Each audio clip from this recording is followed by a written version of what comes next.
Anambati nansule Vitaire Vitarata wanduo Tenataura nansule Faizirene Nuambi nimbule Udulu nasule Nuambi nimbule Ire Ulu nasule Faizirene Nuambi nimbule Rais Nusule walue Yinize Numa fatabue Mraize Nusula wakatke Yinize Nute nasuantke Unyulu nasule Nuambi nimbule Ire Ulu nasule Faizirene Nuambi nimbule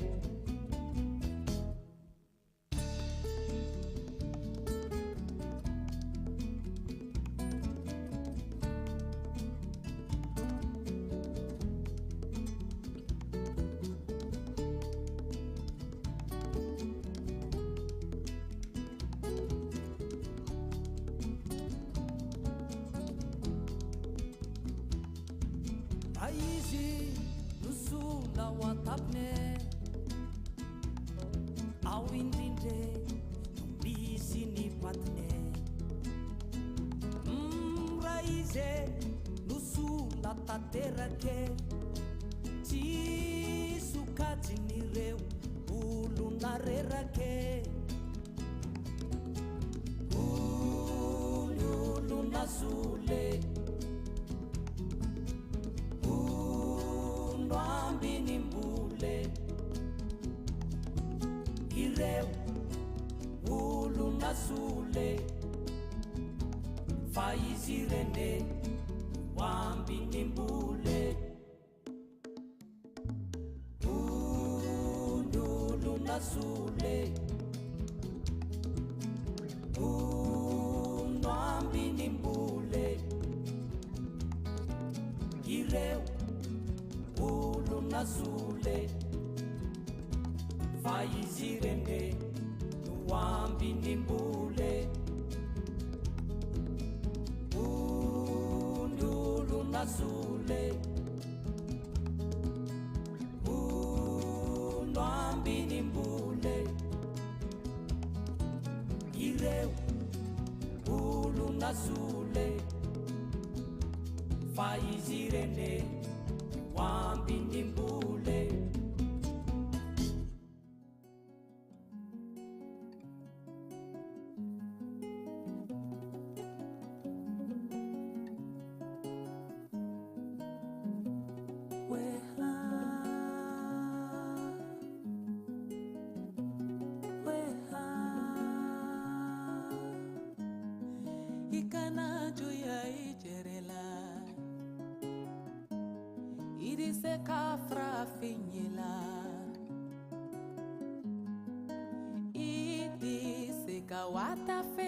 Watititabi abato irise kitolo malo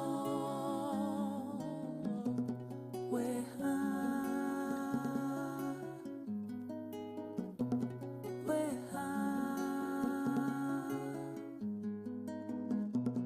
ikanafo kwikelele aluila silalombe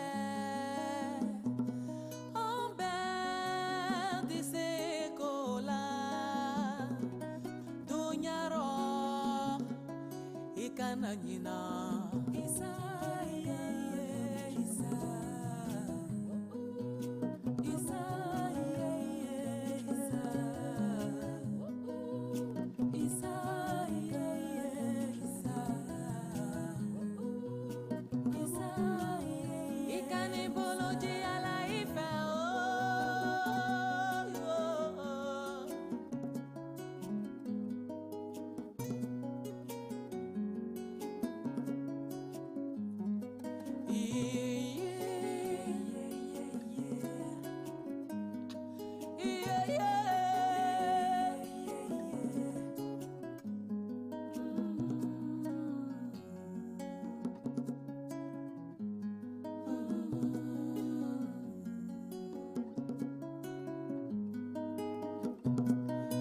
Watilimina ikana makololike buto ikana makololike buto ala ife ala ife amoya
Good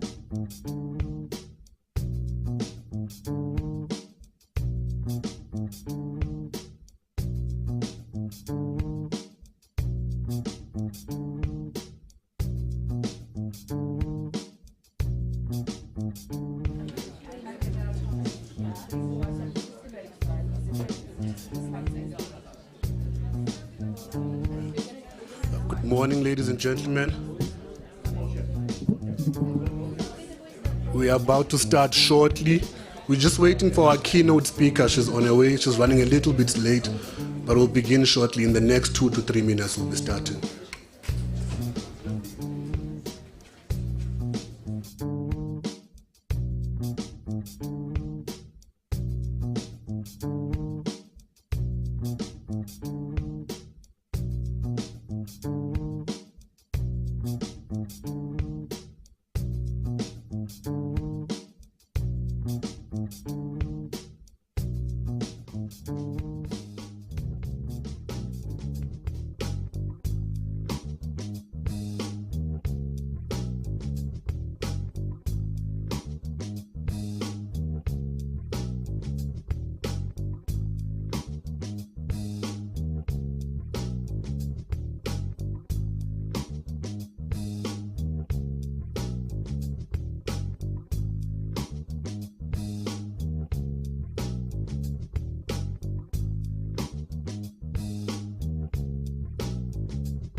Good morning once again, ladies and gentlemen.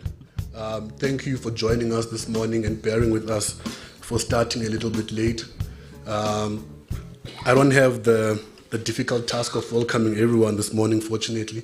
We have our Chief Executive, Mr. Silo Hatang, who give a welcome to everyone and just speak a bit about the significance of this work to the Nelson Mandela Foundation and why we've embarked on this process of focusing on bridging the gap between employment, education, and labor, with a particular focus on young people with disabilities.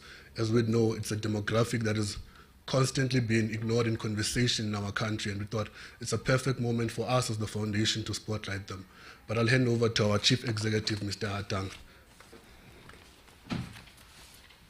Thank you very much, Q. This is the problem when you've got a tall guy who's doing you have to move the furniture, so yeah. Good morning, everybody. It's so good to see some familiar faces in the auditorium. Thank you very much. It's good to see you. Thank you for making the time today. I was about to insist that you greet back, but then I realized we started late. So I don't want Q to then start saying, we gave you 2 minutes, you took 5. So thank you so much for coming through. Let me start off by thanking our partners, the NYDA and Hanns Seidel Foundation. Hanns Seidel Foundation ke Moreki today. So you thank Moreki first, and then you can then ensure that they can reka again. Being Germans, Hans didn't hear a word, and I'll explain later what Moreki means. It means you are the most important.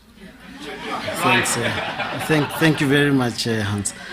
And to the team of the Nelson Mandela Foundation, thank you very much. I know the last few weeks they've been hard at it to make sure that this is a success. In 2021, the Nelson Mandela Foundation, in partnership with the Hanns Seidel Foundation, launched its Dialogue and Advocacy Fellowship, an annual program aimed at investigating how patterns of intergenerational poverty can be systematically tackled in South Africa.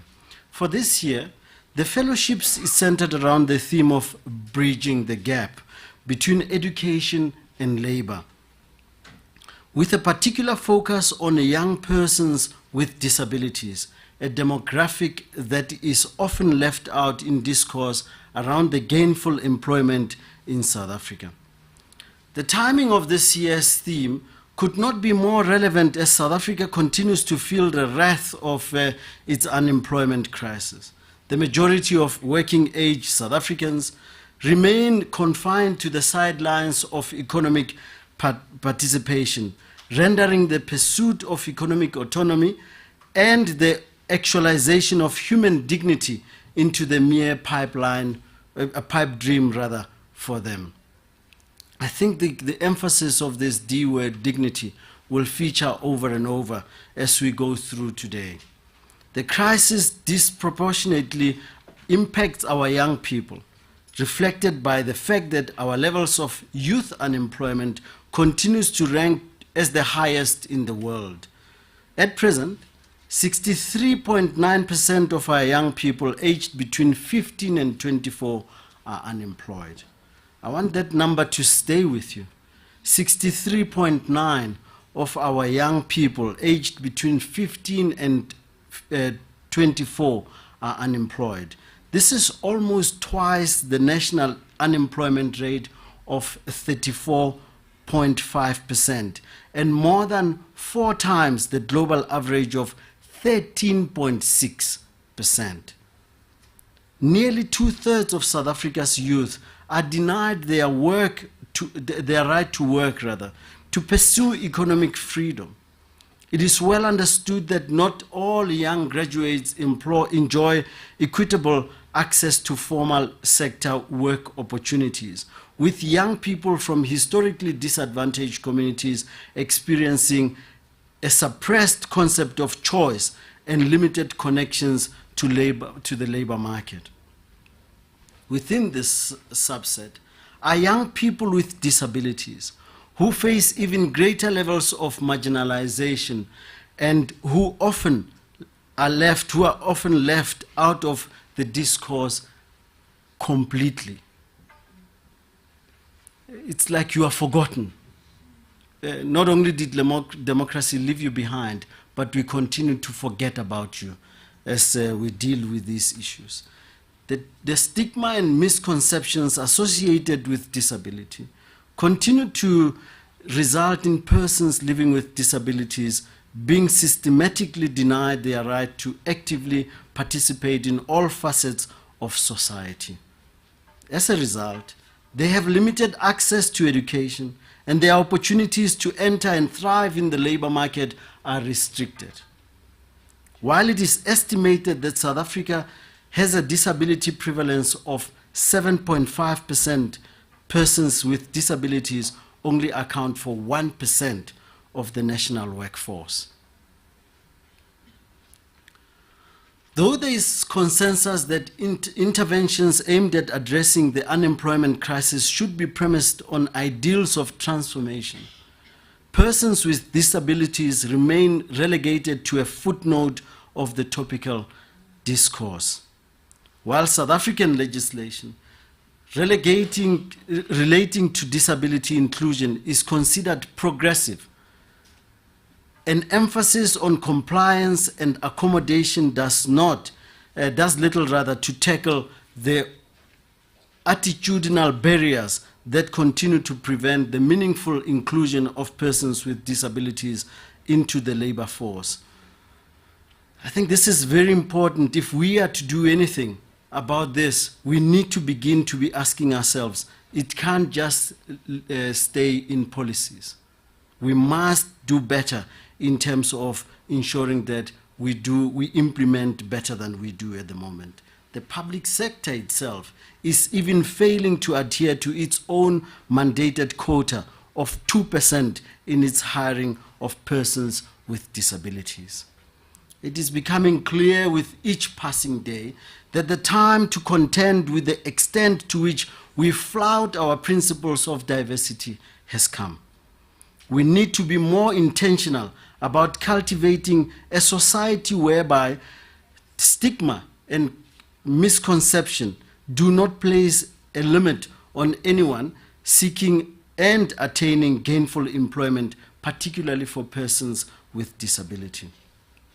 It is for this reason that the Nelson Mandela Foundation has chosen to partner with the NYDA to convene this critical dialogue on a topic that is too often sidelined in the general youth unemployment discourse. I just realized I used the 12th official language by using NYDA, the National Youth Development Agency. I know that we use abbreviations as given.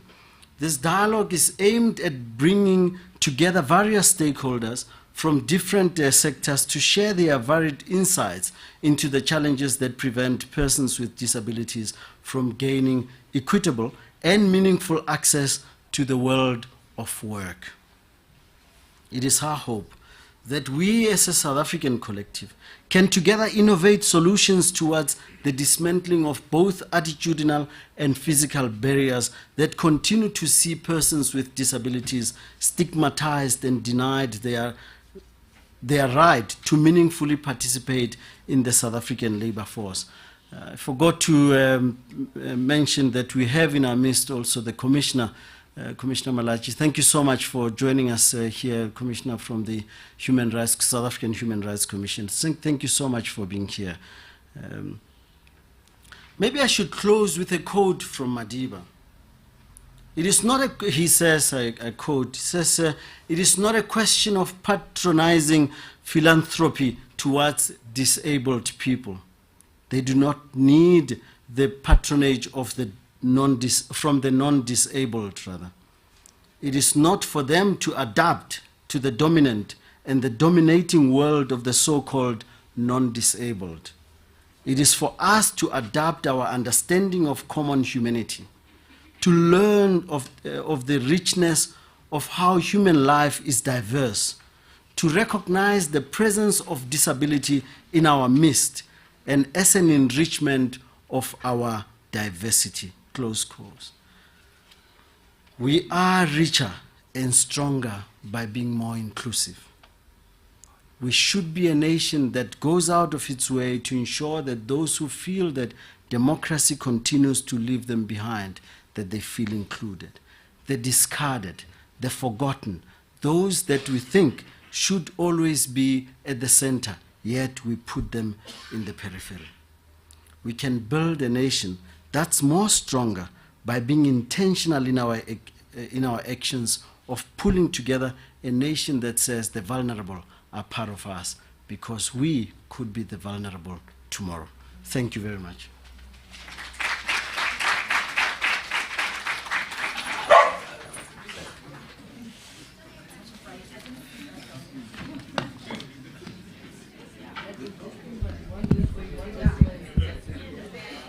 Thank you for that warm welcome, Mr. Atang. I think I have to arrange the furniture as well now after you've spoken. I think you mentioned critical points in your warm welcome message to say we need to start reflecting on the attitudinal barriers and start mainstreaming this topic and ensure that it doesn't just become a matter of compliance from a policy level, but it becomes embedded in our processes as a country holistically and in the work that we do. I think you've done a very great job of welcoming us here. If it was not as cold as it is, we'd take off our jackets to show just how welcome we are, but we'll reserve that act for later when the weather is now warmer. Just to run through today's program, we have a very, not so long, not so short program, but I think it's a program that's reflective of the importance of the topic we have today. We're hoping we'll be able to finish on time, but as we've seen with conversations of this nature that are quite important, sometimes we do tend to run a little bit late, so apologies for that in advance. To move on to the next session now of our program, I would like to introduce our keynote speaker for the day, who comes from the National Youth Development Agency. And I think which agency better than an agency that deals with youth and is an arm of government to reflect on this issue and to co-create solutions with us all in the room as we move forward. Ms. Asanda Luwaca began activism while pursuing a qualification where she participated in the life of youth organizations. She later continued with her activism in the political space where she served across various leadership structures. She completed a BA in politics qualification in 2012 and later pursued her honors in politics. Over the years, she has obtained additional qualifications, which are the following: Certificate in Evidence-Based Policy Making and Implementation at the Nelson School of Government at the University of Cape Town, Certificate in Policy Research Training at the University of Stellenbosch, and Certificate in Academic Writing Skills also at the University of Stellenbosch. Her activism in politics saw her participating in the 2015 Fees Must Fall movement, where she later contributed a chapter in a published book titled We Are No Longer at Ease, The Struggle for Fees Must Fall. She later relocated to Cape Town to join the ANC Parliamentary Caucus, where she worked as a researcher. Some of her achievements include her being one of the winners of the International Organization for Migration competition, where she, alongside progressive youth in South Africa, were awarded an all-expenses paid educational trip to the African Union headquarters in Addis Ababa, Ethiopia. She was also a finalist for the Moremi Initiative Women's Leadership in Africa 2015 Fellows Program. In 2021, she was appointed by His Excellency President Cyril Ramaphosa to serve as the Executive Chairperson of the Board of Directors at the NYDA, where she is currently serving. Ladies and gentlemen, Ms. Asanda Luwaca.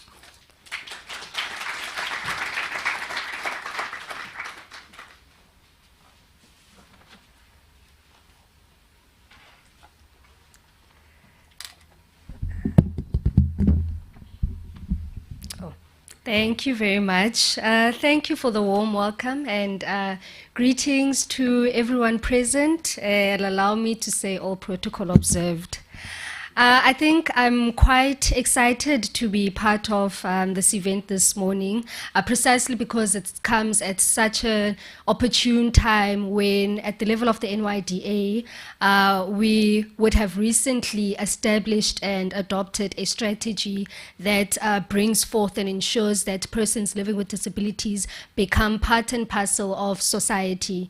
But before I get into the meat of my inputs this morning, I think it's important really, excuse me, when we are precisely looking and speaking on this topic, that we begin with just understanding the context to which brings us here this morning.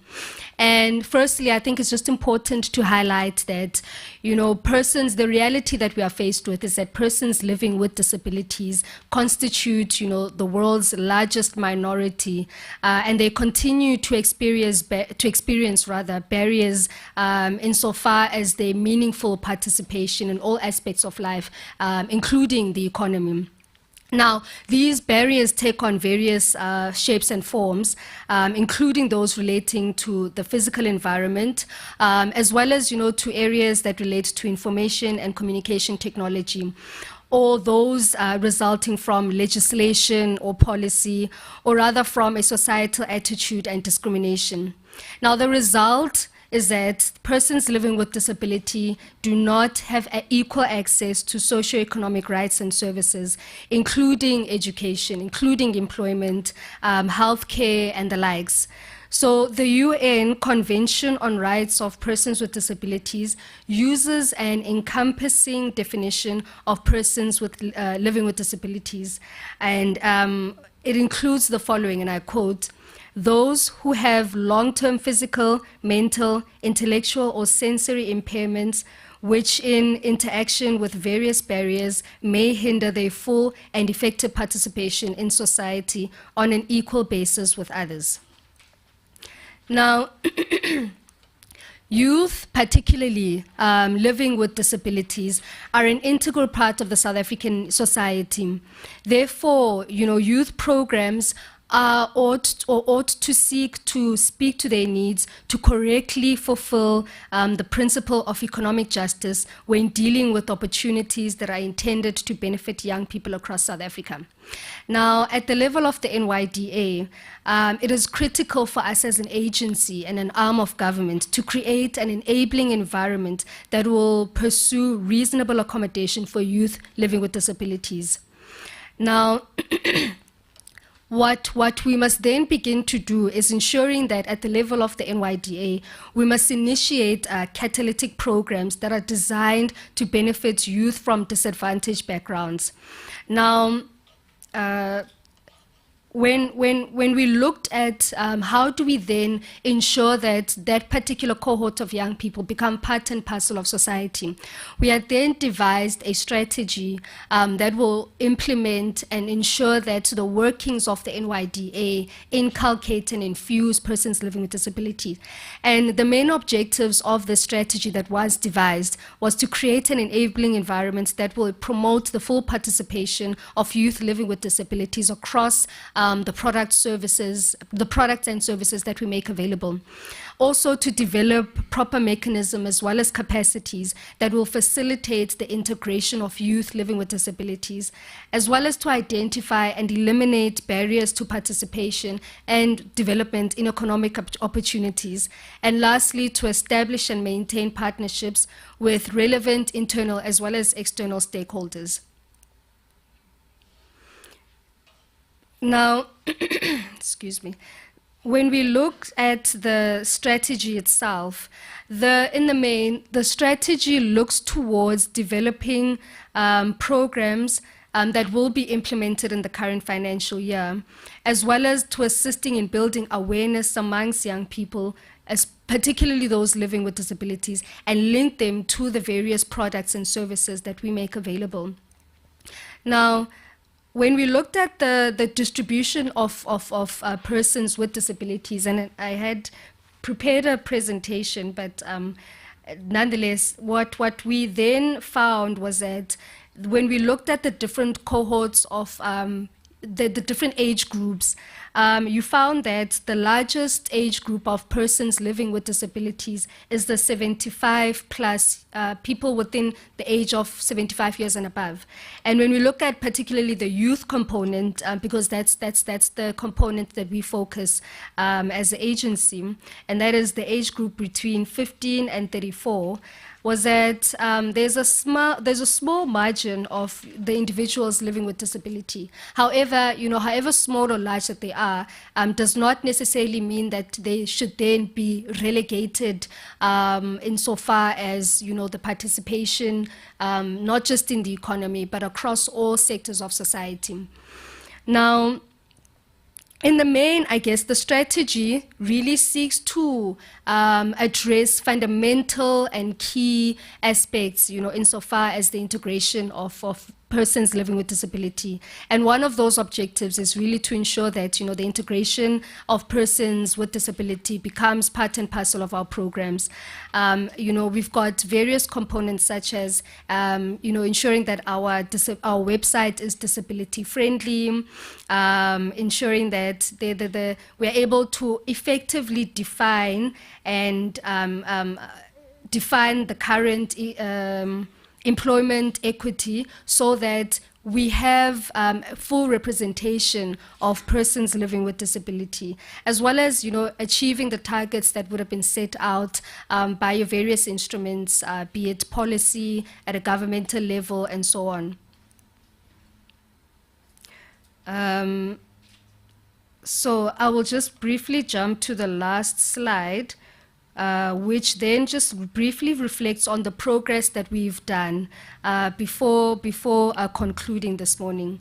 Now, insofar as the progress that we've done with, the work that we've done as it relates to this particular strategy, we have been able to establish partnerships with, key institutions such as, your South African blind youth organizations, and, us at the level of the agency to be part of this program this morning further speaks to, the idea of building on from those strategic partnerships.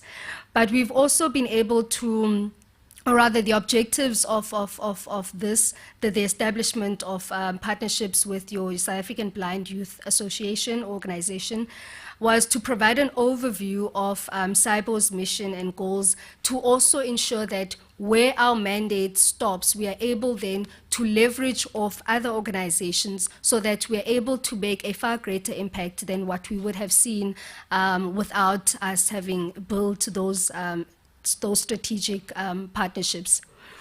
But I think in conclusion, what I want to emphasize is that, the idea that persons with disabilities will continue to be a priority at the level of the agency.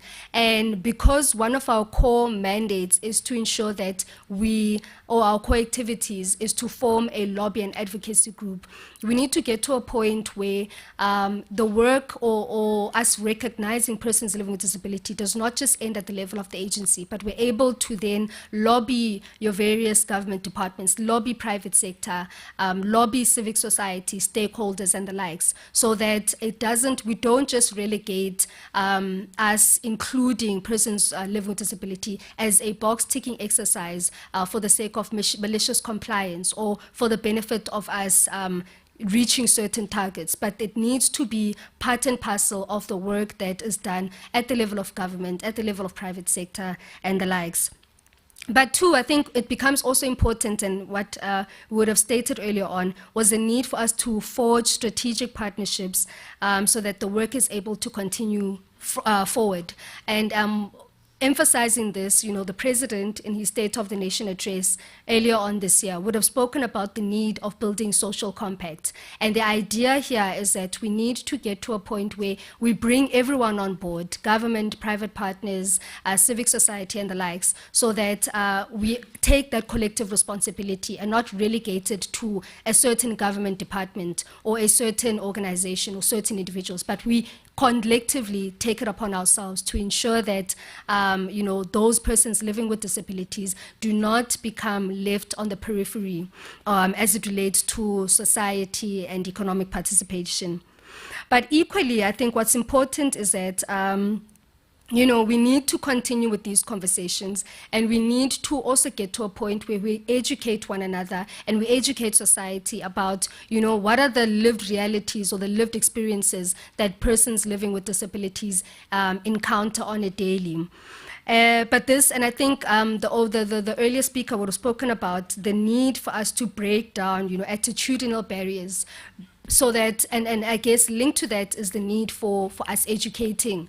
Because when we are educated around, what are the challenges that they are faced with, those attitudinal barriers begin to break down. But I think lastly, and this is also what the previous speaker would have spoken about, was the idea of intentionality, and that we need to be intentional about ensuring people living with disabilities form part and parcel of the work that is done at a government level, at a private sector level, at an individualistic level, community-based level, and that we don't just relegate the inclusion of persons living with disability to a select organization, select department and the likes.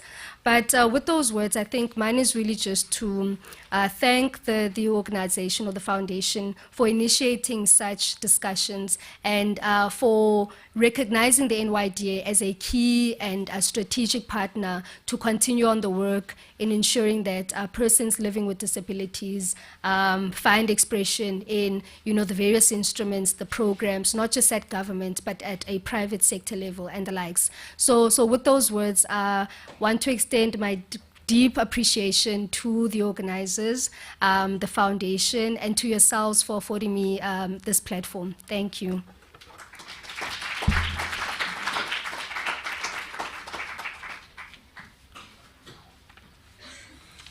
Thank you so much to the Executive Chairperson of the NYDA.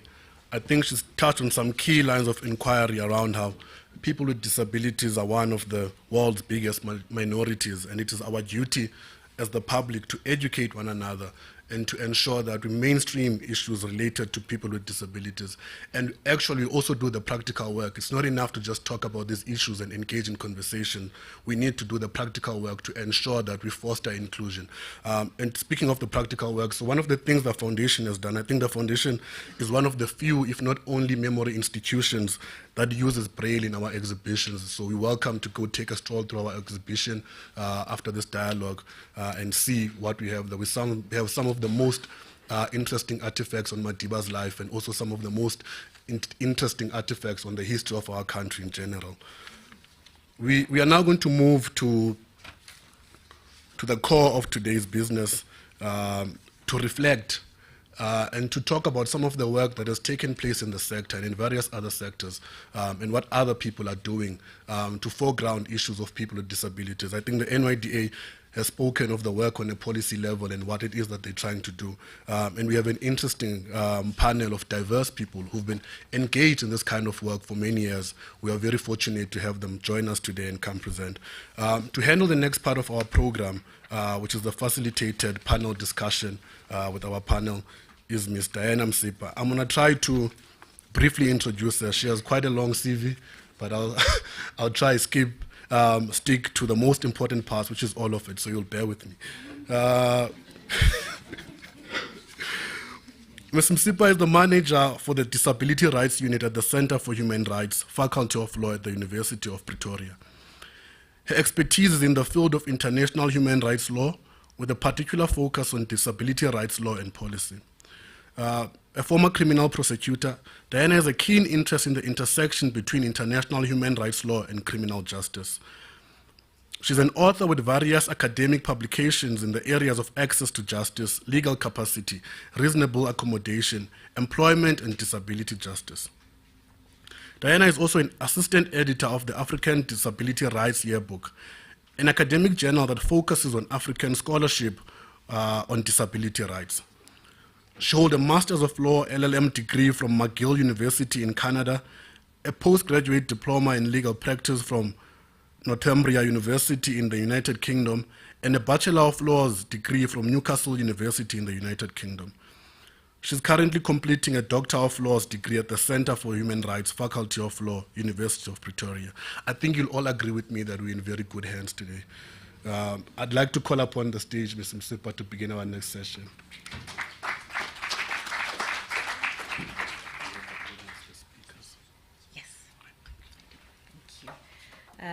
Thank you. Very good morning to everyone.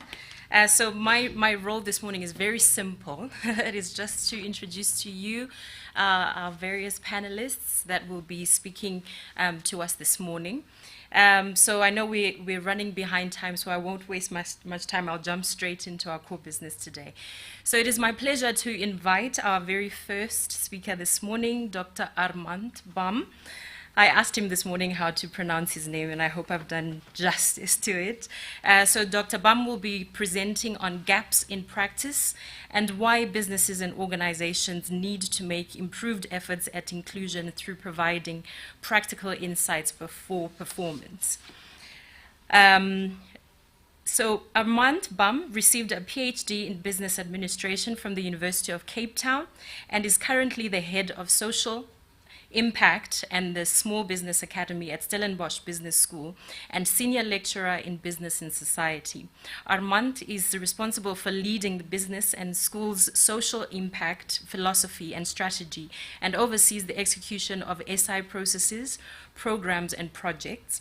He lectures on the role of the business in society in MBA and MPhil Future Studies programs and disability inclusion and quality and integrity in the postgraduate diploma in leadership program. His research interests include disability, diversity, equity and inclusion, non-profit management, and leadership and social impact education. As the lead author in his work on student reflections titled Transformative Learning Through Social Engagement, Reflections on Responsible Leadership Development in Management Education, received the Best Paper Award at the International Business Conference in 2019. Dr. Bam, welcome. I'll give the floor to you. You have 10 minutes, please. Thank you.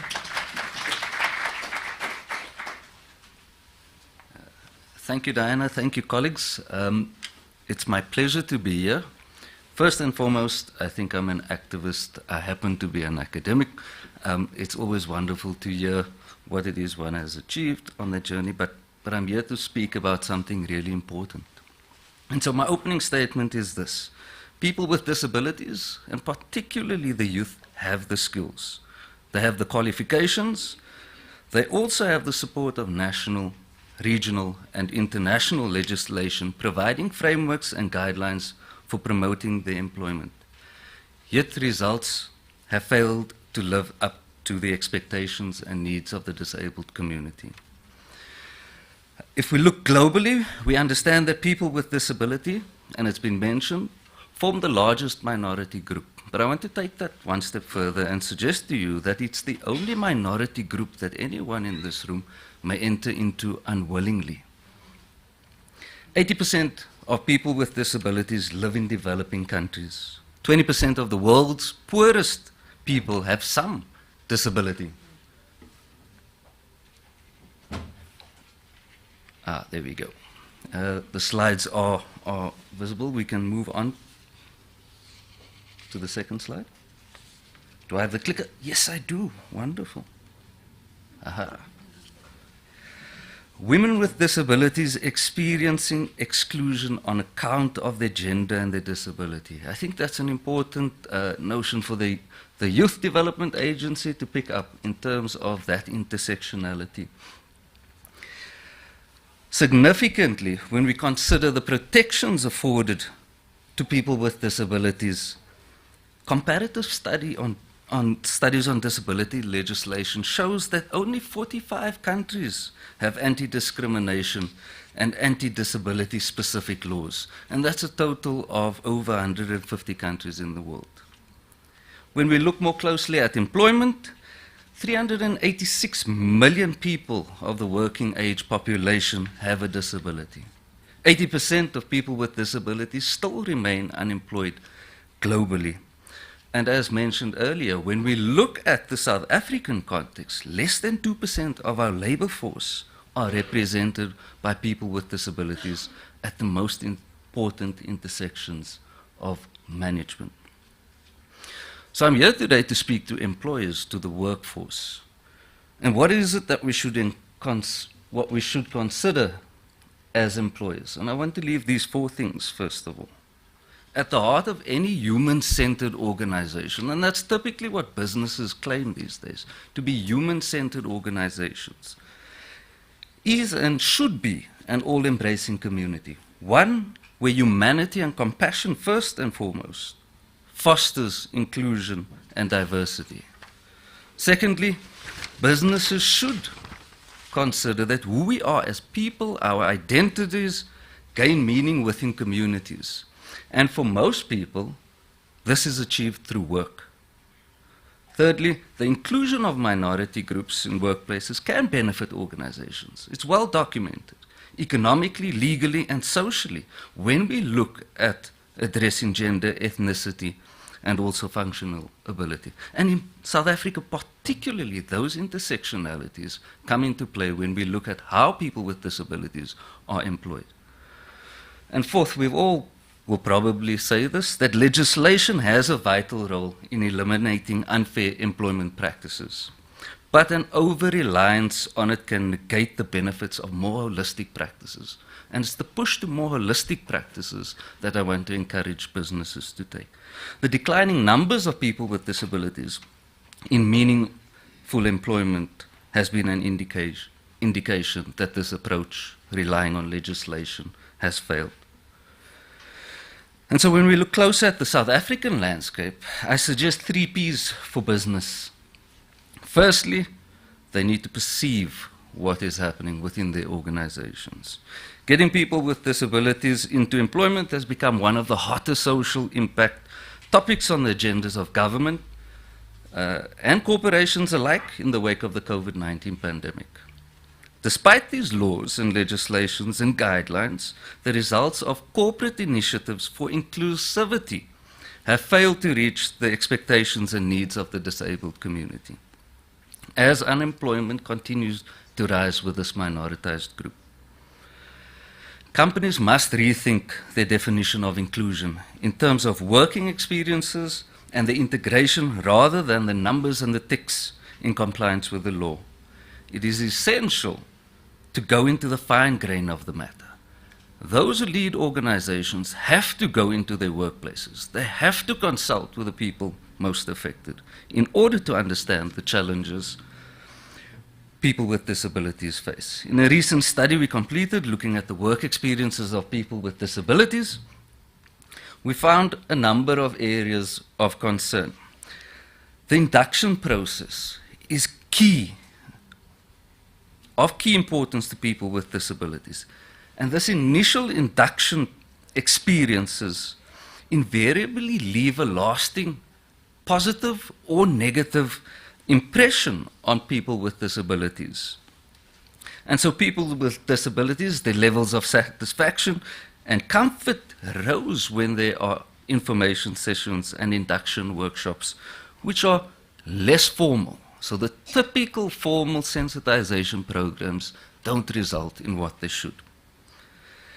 Secondly, what we found is these generic programs are ineffective, largely because they don't consult people with disabilities. A third aspect was the disclosure. And I think when we look at disclosure, how that happens, the need for control, the autonomy to disclose, and not only for people with disabilities in the definitions that we use today, it's expanding to include people with diabetes, other autoimmune disorders. How people have control over the ability to disclose is key in terms of what businesses need to pay attention to. And then wanting to be accepted by managers and co-workers remains a key criteria for people with disabilities. What I suggest business should do in terms of projecting, I call this an opportunity for food for thought. It's where they should be asking simple questions of themselves. How easy is it for a new employee with a disability to integrate into our organizations and the office? To what extent does our organization make it its physical and also now, more so, the virtual workplace accessible before a person with disability arrives at the office? How could your organization change the structure and design of workplaces to make it more accessible? And thirdly, another question for me, and just due to time, I'll cut this short. How would you define disability-inclusive workplaces? When you discuss disability and inclusion in yourselves, what themes arise? Do you talk about the topic frequently? And I'm so glad to be here because part of my role as an ally within the sector is to take the conversation to different places. I think I've, over the 20 years in disability, tried to stay clear of the talk shops amongst each other, and hence the work within a business school is quite important. The last bit, in terms of not only projecting and having food for thought, is to perform. Businesses need to act. And so overwhelmingly, there's calls for business to readjust the values, the attitudes, and norms within the organization to align with a commitment, and this is key, a commitment to offer an inclusive environment for people with disabilities. Companies, leaders in those organizations need to assess their policies, their procedures, and the rules that encourage or discourage, and I think that's critical. We often set up our workplaces with unintended consequences that leads to the discouragement in terms of attitudes towards people with disabilities. Third, we need to ensure that organizations set up effective processes for hiring, the placement, and retaining. This is key. The retention of people with disabilities, we need to do more with. And if you look in terms of the upstream, identifying the turnover rates with employees with disability and regularly measuring the variances in this rate as your inclusivity policy is rolled out, implemented, and gains in maturity. And so from my side, it's a notion that these policies should continually be developed to ensure the most inclusive environment. We need to instill a corporate mindset that views every employer as having unique needs and implement a safe speaking space. I think we often don't have that. Fifth point for me is give specific focus on the role of the manager and the positive effect of people with disabilities as team members in the workplace.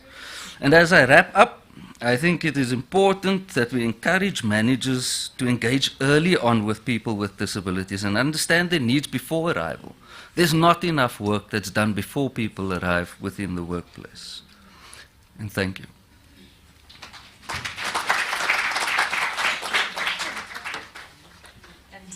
Thank you so much, Dr. Bam, for that. You came in at 9 minutes and 49 seconds, so thank you for keeping to time. And I thought your presentation was also very insightful. 3 important takeaways for me, that inclusion is not, business should not really just be about the bottom line, but it's important for businesses to be human-centered. It's important for businesses to take into account the fact that our identities are or gain meaning within communities. Within African philosophy, we have the concept of Ubuntu, which is about living in community, us existing in community, and that should be encompassed within a business framework. And also that inclusion can benefit organizations. So although the bottom line should not be the only consideration that businesses make, but that inclusion also does benefit organizations as well. And then second important takeaway is that instead of thinking about inclusion in terms of numbers or in terms of quotas, like how many persons with disabilities have we put in our organization, but think of it in terms of how meaningful is our inclusion. To what extent are we involving or consulting with persons with disabilities within the context of the employment environment? Are there induction programs, for example, that would enable someone with an employee with a disability to effectively and easily transition into the work environment? And to reflect on issues as well of accessibility and what changes the organization needs to make, which leads to the third and last practical point about the need for a practical approach to inclusion. It's more than just having policies, but implementing them. So thank you for that very insightful presentation. The second presentation that we will have is by Commissioner Bokankatla Joseph Malachi, and he will be presenting on the foremost barriers to meaningful labor force participation faced by persons with disabilities, and how employers can strive towards integrating persons with disabilities into the workplace. So just to briefly introduce Commissioner Malachi to all of us, Advocate Bokankatla Joseph Malachi is a full-time commissioner at the South African Human Rights Commission who is passionate about the promotion and the protection of the rights of people with disabilities. Notably, he made history by being the first black blind student to be admitted at the University of the North in 1971, as well as the first black blind person to be admitted as an advocate of the Supreme Court of South Africa in 1977. He has more than 2 decades' experience working in the public sector. He started his legal career as a legal advisor in the Department of Justice from 1977 until 1995, after which he served as the head of provincial legal services for South African Police Services in Limpopo Province from 1995 to 2001. He also served as a member of the school governing body for Silo School for the Blind from 2001 to 2007. During his first 7-year term as a commissioner of the South African Human Rights Commission, he was very active in the field of disability rights, having played a pivotal role in the development of the White Paper on the Rights of People with Disabilities. In 2014, Advocate Malachi was invited to be part of the UN Working Group on the Promotion of the Rights of People with Disabilities, UNPRPD. He has been a member of the Disabled People South Africa, DPSA, since 1991. Ladies and gentlemen, please help me welcome Commissioner Malachi.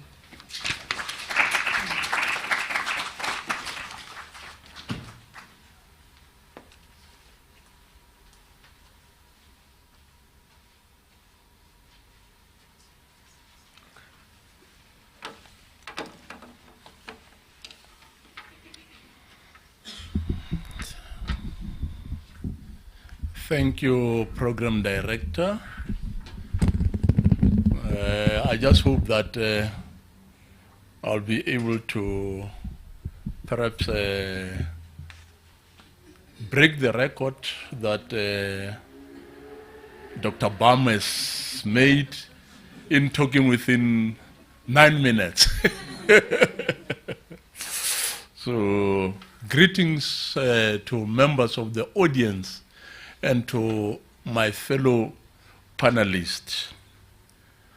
I'm delighted to have the opportunity to participate in this very important conversation.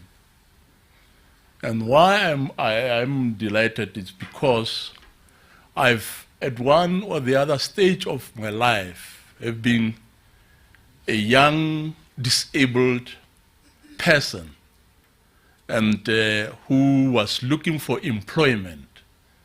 And then that's why this topic is so close to my heart, because I know of the difficulties that were there that I have personally experienced as a young man from the university and to get work in the public sector. So I just hope that with conferences like this, which the Nelson Mandela Foundation has organized, that this will help that the young disabled persons of today do not experience the same difficulties and hardships which some of us have experienced in the past. In terms of Article 24 and 27 of the Convention on the Rights of Persons with Disabilities, which South Africa ratified in 27 and is therefore bound by it, South Africa is obliged to provide inclusive education and afford persons with disability employment opportunities on an equal basis with others. The work of the Commissioner of South African Human Rights Commission for Children's Rights, the Commissioner for Education, and myself, the Commissioner for the Rights of Persons with Disabilities, respectively and collaboratively seeks to realize these obligations. Education plays a central role in providing development opportunities for persons with disabilities across the world. It forms the primary means by which persons with disabilities can lift themselves out of poverty and safeguarded from exploitation and exclusion. Similarly, persons with disabilities can make up a significant portion of South Africa's productive workforce if barriers preventing them from actively participating in employment are identified and removed. However, despite progressive legislation, including the Employment Equity Act, PEPUDA, and the Bill of Rights, young persons with disabilities in South Africa still face significant challenges in accessing basic education. Young persons with disabilities have less access to education at any level compared to their peers without disabilities, and that exclusion based on disability is higher than exclusion on any other basis, such as gender, race, and socio-economic circumstances. And their education remains largely segregated from so-called mainstream education. South Africa's education system also remains largely segregated, and learners with disabilities are derogated to special needs schools and excluded from mainstream education. Currently, less than 4% of all schools are full service schools, the so-called full service schools, meaning schools that cater to learners with and without disabilities, and a majority of them are not functioning as they should. This means that most learners with disabilities must attend special needs schools, as they are often not admitted at the so-called mainstream schools. However, there is a shortage of such schools in the first place. They are underfunded, and many have inadequately trained support staff and therefore pose a security risk to learners and provide subpar education.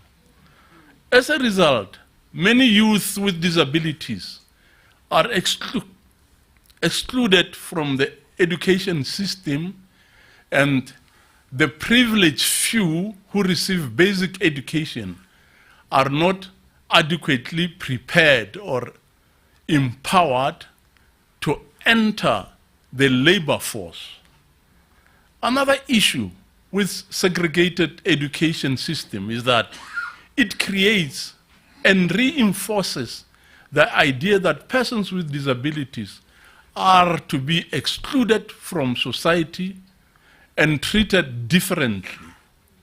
This creates a stigma around disability, which has severe social consequences that translate into unaccommodating workplaces, environments, because many employers and fellow employees will often only engage and interact with a person with disability for the first time as an adult in the workplace.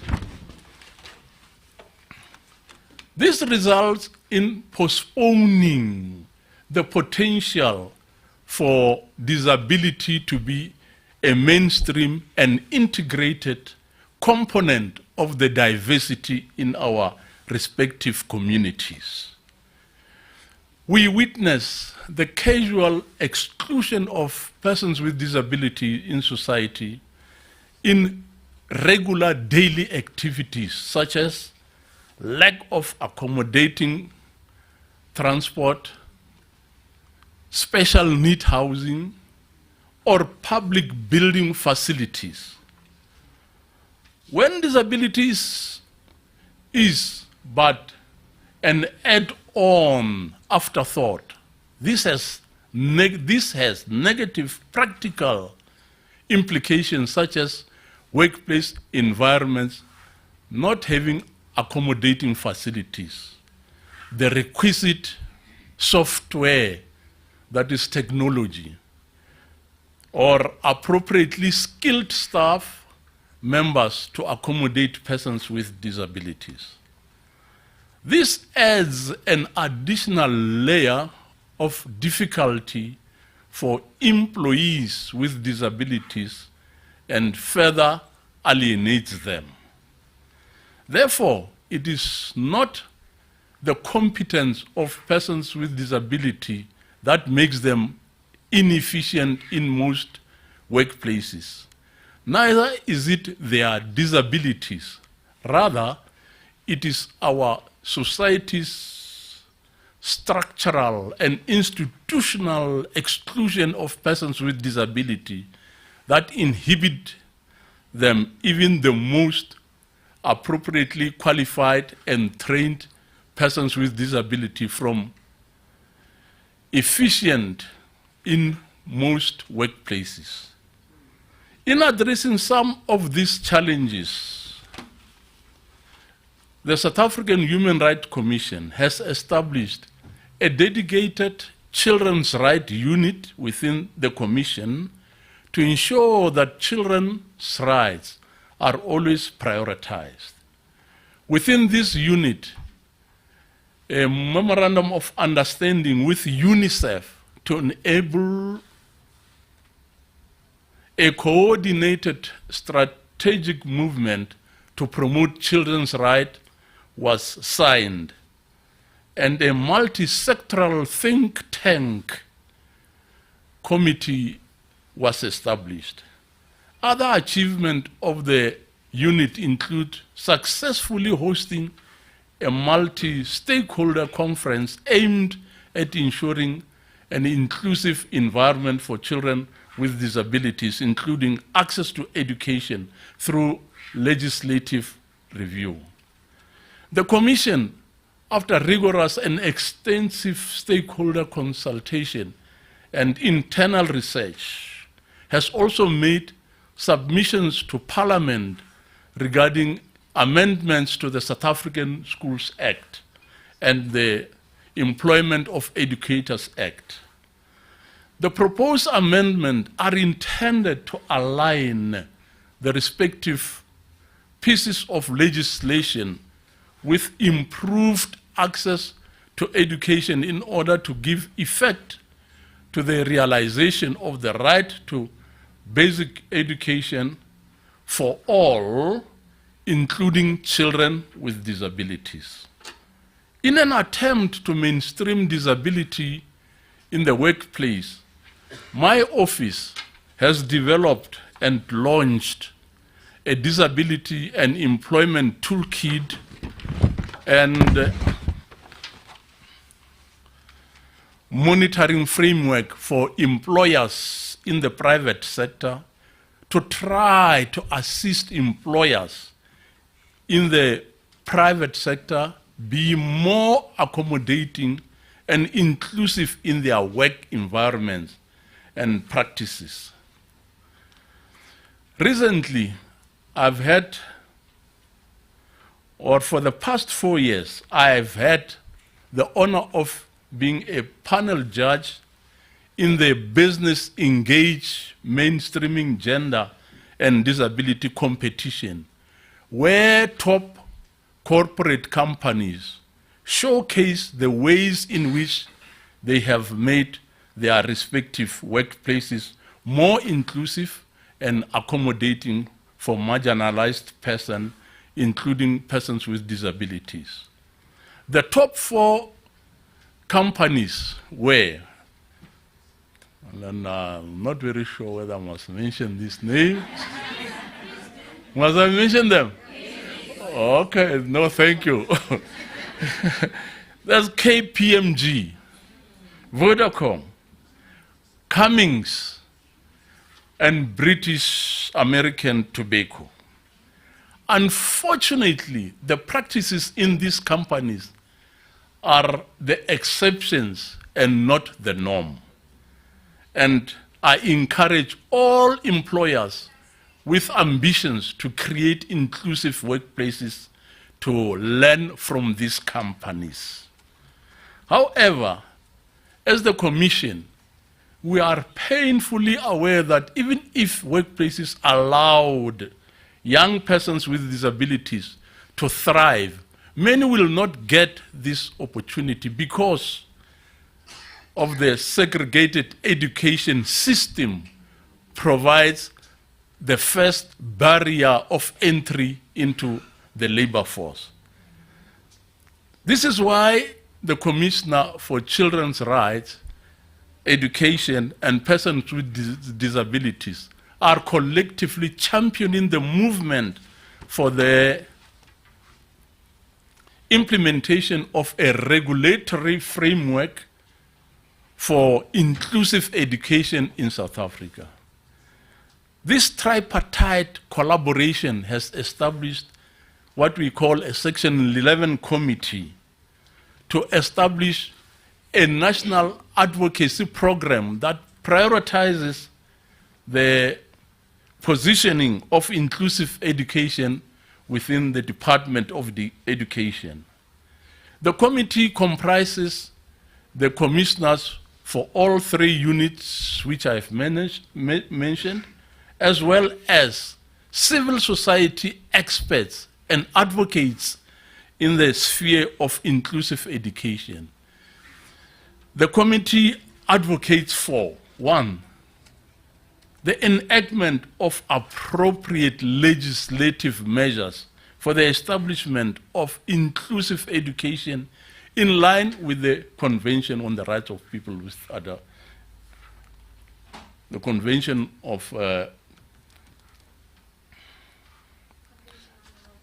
yes, thank you. Now I'm convinced that you are following me up. Yeah. Excuse me? Would you mind wrapping up a little bit? Okay, thank you. 2, the support of special schools and the special schools resource centers. 3, abandonment of the term full service schools in favor of all ordinary schools. 4, skills development for inclusive teaching and learning to be prioritized. So I said I wanted to break the record, but it seems I'm not going to be able to. But what I've got to say is that in conclusion, okay, the rest of my address, I think, will be made available to you by the foundation. So, but what I can say is that we are aware of the legislation and policy development that they are not enough to improve representation and integration of persons with disabilities in societies, schools, and the workplace, as they are unlikely to drive enough real change on the ground and challenge social norms. So let me go to the end. What do we want to do as a commission? So the commission, in order to bridge the gap between education and labor for young persons with disabilities, will at all times engage with society and with the NYDA. The structures are there. The legislation is there.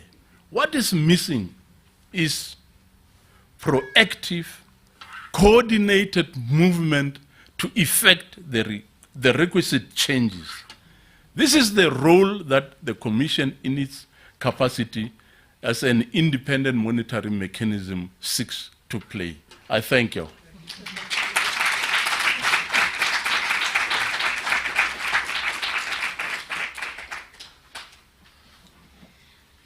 Thank you so much, Commissioner Malachi, for that wonderful and insightful presentation.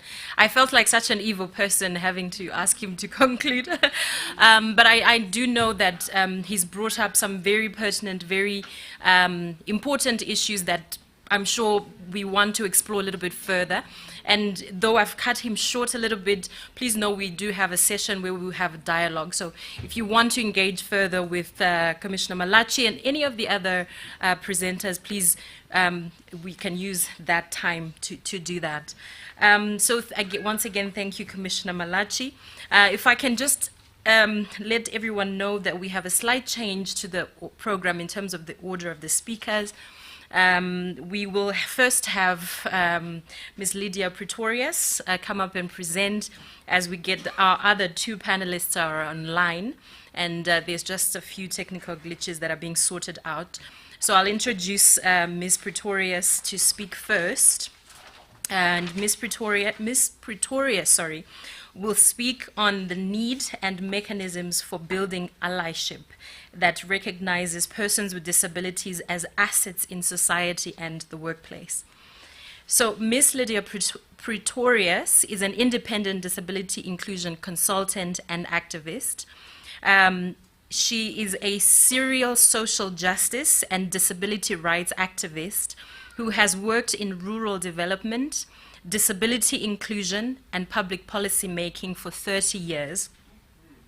Her life experience transcended working in frontline service delivery as a social justice activist, a full-time politician as deputy executive mayor, a public policy maker, a rural development practitioner, and a foster mom.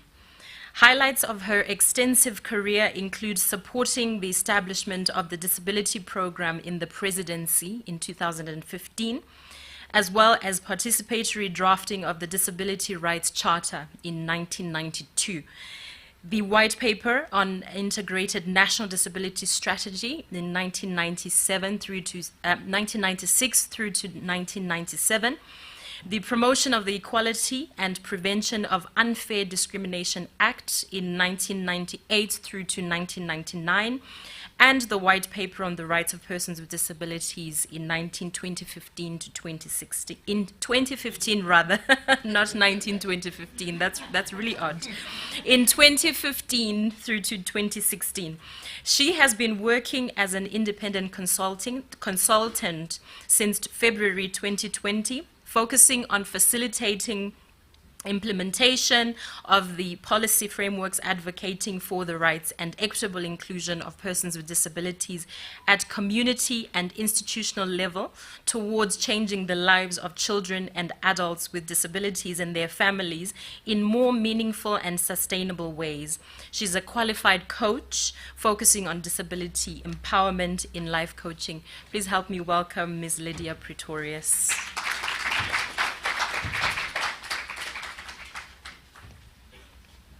You. Okay, let's see if I could get the technical guys to. Okay. All right. It's going. Good morning, everybody. My first observation when the second speaker came up was that I'm sure nobody ever had to ask for an adjustable microphone stand. Nobody had to beg for it as a reasonable accommodation. I'm also sure it was designed in the era when men were the only speakers. So it was not necessary to ask for. I'm going to try and bring the conversation back to us and not to them. Because I think that's often where we miss the point. We make the conversation about them and not us. And that's why I decided to speak around accountable and action-oriented allyship. And I was very much part of the them sort of agenda. And after leaving government and really starting to say, what are we doing wrong? Because I think we all know that if we keep doing the same thing over and over again, we will not get different results. Interestingly enough, the Valuable 500 initiative, and I'll very briefly in 3 words explain what that is, has through research found that putting the human at the center of business almost negates the need for fuzzy inclusion agendas. It makes business sense. It makes business sense to draw talent from across the diversity of population. And I think one of the problems we've got in the disability sector is that the moment we see or talk about a person with disability, we see the inability. We see how do we fix that, how do we get this person to fit in, how do we. And I want to ask us, and I want you to ask yourself and be honest with yourself. When last did you open the conversation by saying to a person with a disability, what are your passions? What are your dreams? What's your vision? What are the skills you bring to the table? What has your disability gifted you with? How did you survive the scenarios Advocate Malachi described at school level? How did you survive that and get out of that with education? What is that talent in you that I can use in my company? What's that insight that I can use for my bottom line? And I think that's one of the first issues in accountable allyship, that as for ourselves we need to make that mind change, to really advocate. And I think any young person would tell you that in some way our constitutional democracy has failed them. It has failed 3 generations of young people in general, but young people with disabilities in particular. Our millennials that were born in 1980 and sort of exited the millennial into Gen Z in 1994, as our democracy dawned. Born in 1994, your life did not deliver, the democracy did not deliver what we promised. Very much same for the current Generation Z, born up to 2009. Have you got a different prospect when you get out of school to bridge the gap between education and economic independence? And today I want us as allies to say, what will we do differently? What would we do intentionally to change this for Generation Alpha that are born between 2010 and 2024? What promise can we make them about the kind of allyship we will show and the kind of intentional measures we will take to change that? Young people with disability has no sense of belonging.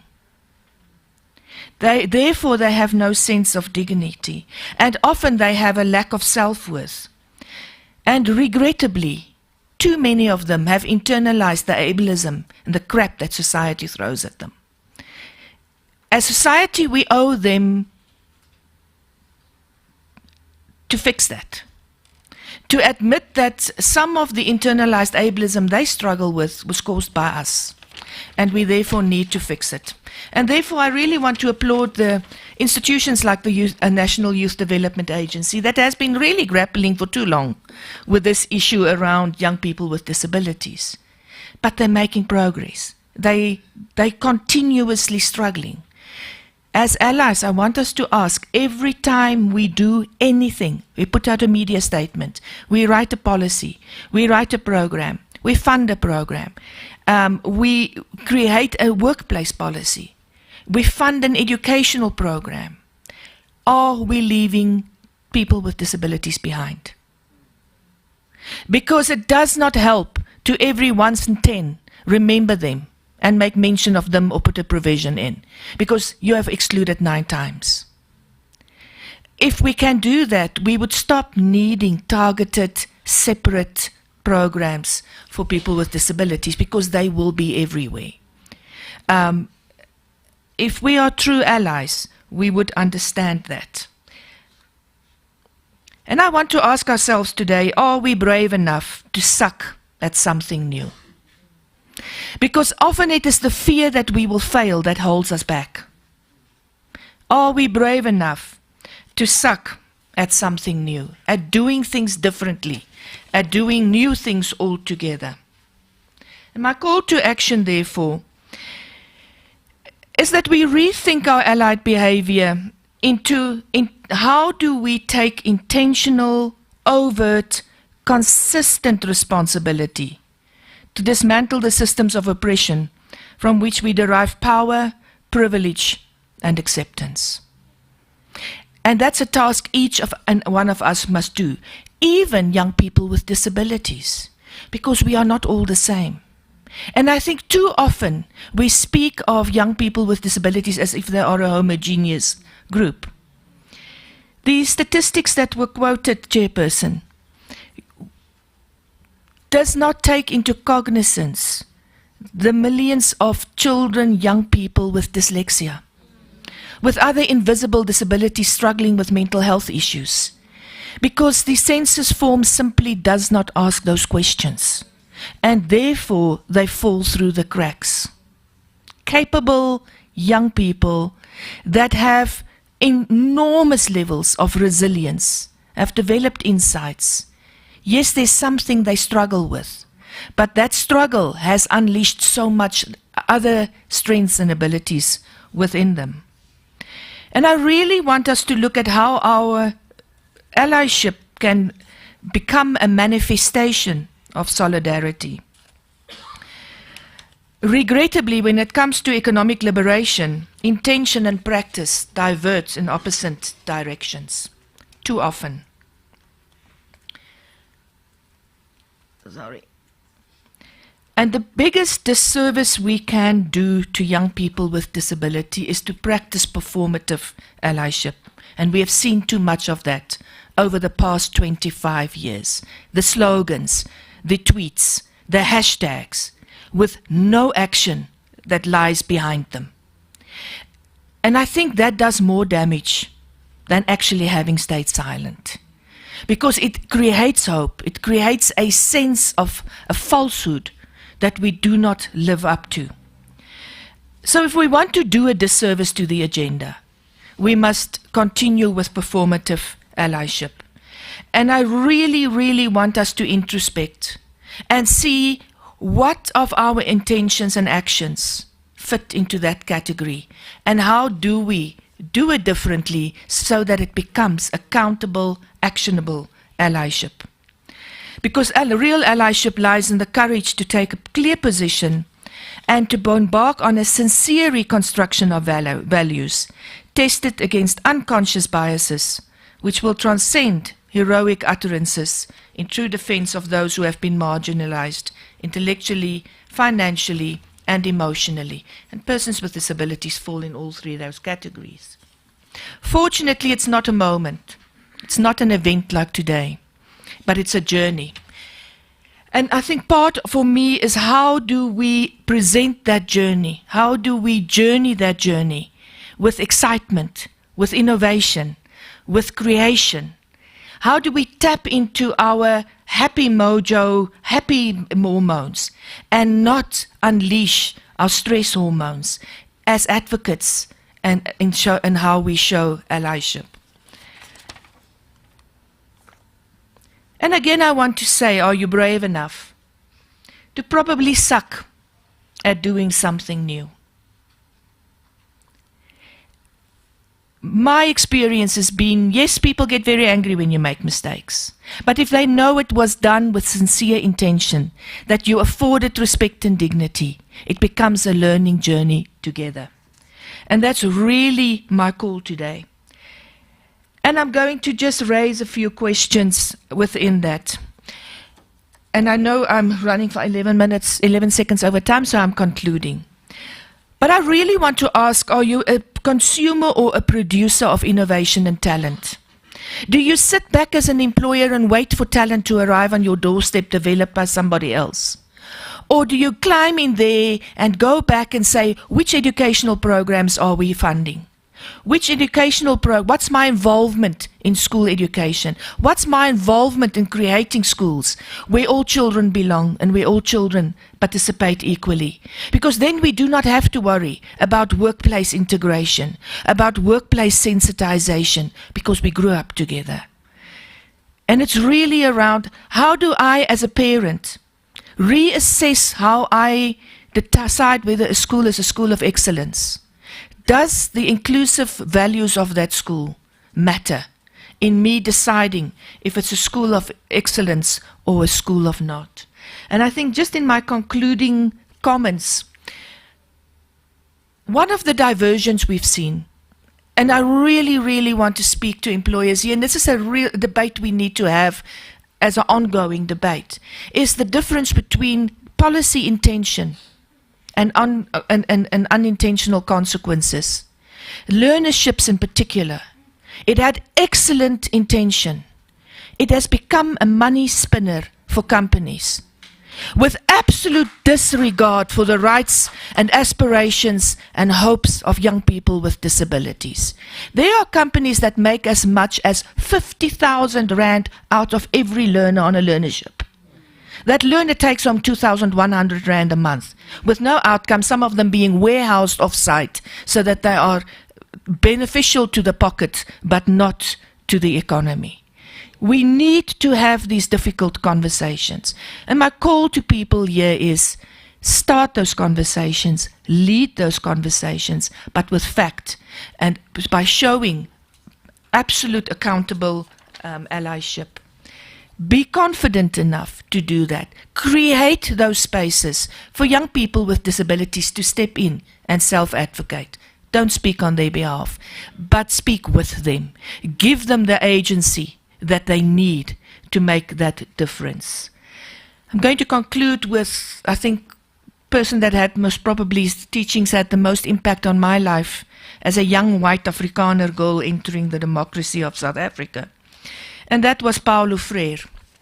And I'm going to paraphrase it a bit, to affirm that men and women are persons. Young men and women with disabilities are persons. And as persons should be free. And yet to do nothing tangible to make this affirmation a reality is a farce. Let us, as accountable allies, make a tangible difference to the lives. Yes, I can. Yes, we can. And yes, we want to. Thank you.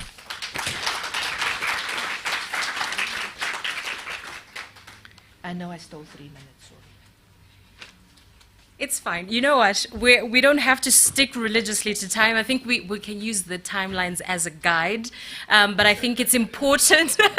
It's important for us to remain true to the conversation. What we want is to interrogate the issues, right? So there's no point in us sticking to time when we don't have enough time, when we don't give each other an opportune moment to interrogate the issues that we're gathered here to do. So please, presenters, don't feel too bad if you go over time. It's absolutely fine. So thank you, Ms. Pretorius, for that fantastic presentation. I think I was struck as well by what you said is us versus them. And I think in academia, we refer to that as the process of othering. You think of them as others, and you remove yourself in a sense. It creates some kind of distance, and in a lot of ways, you forget about the personhood. You forget about the humanity through that process of othering. And so I think it's important to go back, to take a step back, and think of everyone. Think of us all. We are all humanity, right? Even though we are diverse. And so I think I'd like to also highlight and just remind us all that something she said, which I think was powerful, is that at every step ask, are we leaving persons with disabilities behind? Thank you for that presentation. Our next speaker will be joining us all the way from Nairobi. Due to the wonderful miracle that is the internet.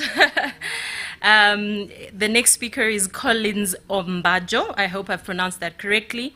He is Inclusion and Diversity Officer at Action Network for the Disabled.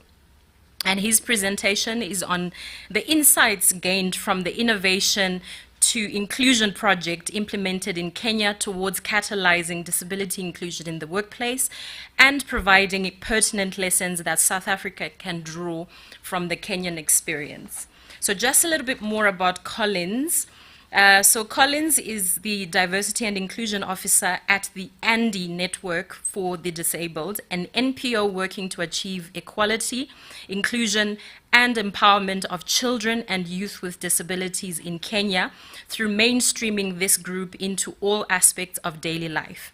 He has over 8 years' experience in advocacy and mainstreaming disability-related issues from a chain of organizations, including United Disabled Persons of Kenya, Girl Child Network, Albinism Society of Kenya, and Light for the World, where he acquired experience in a number of aspects in relation to disability inclusive development.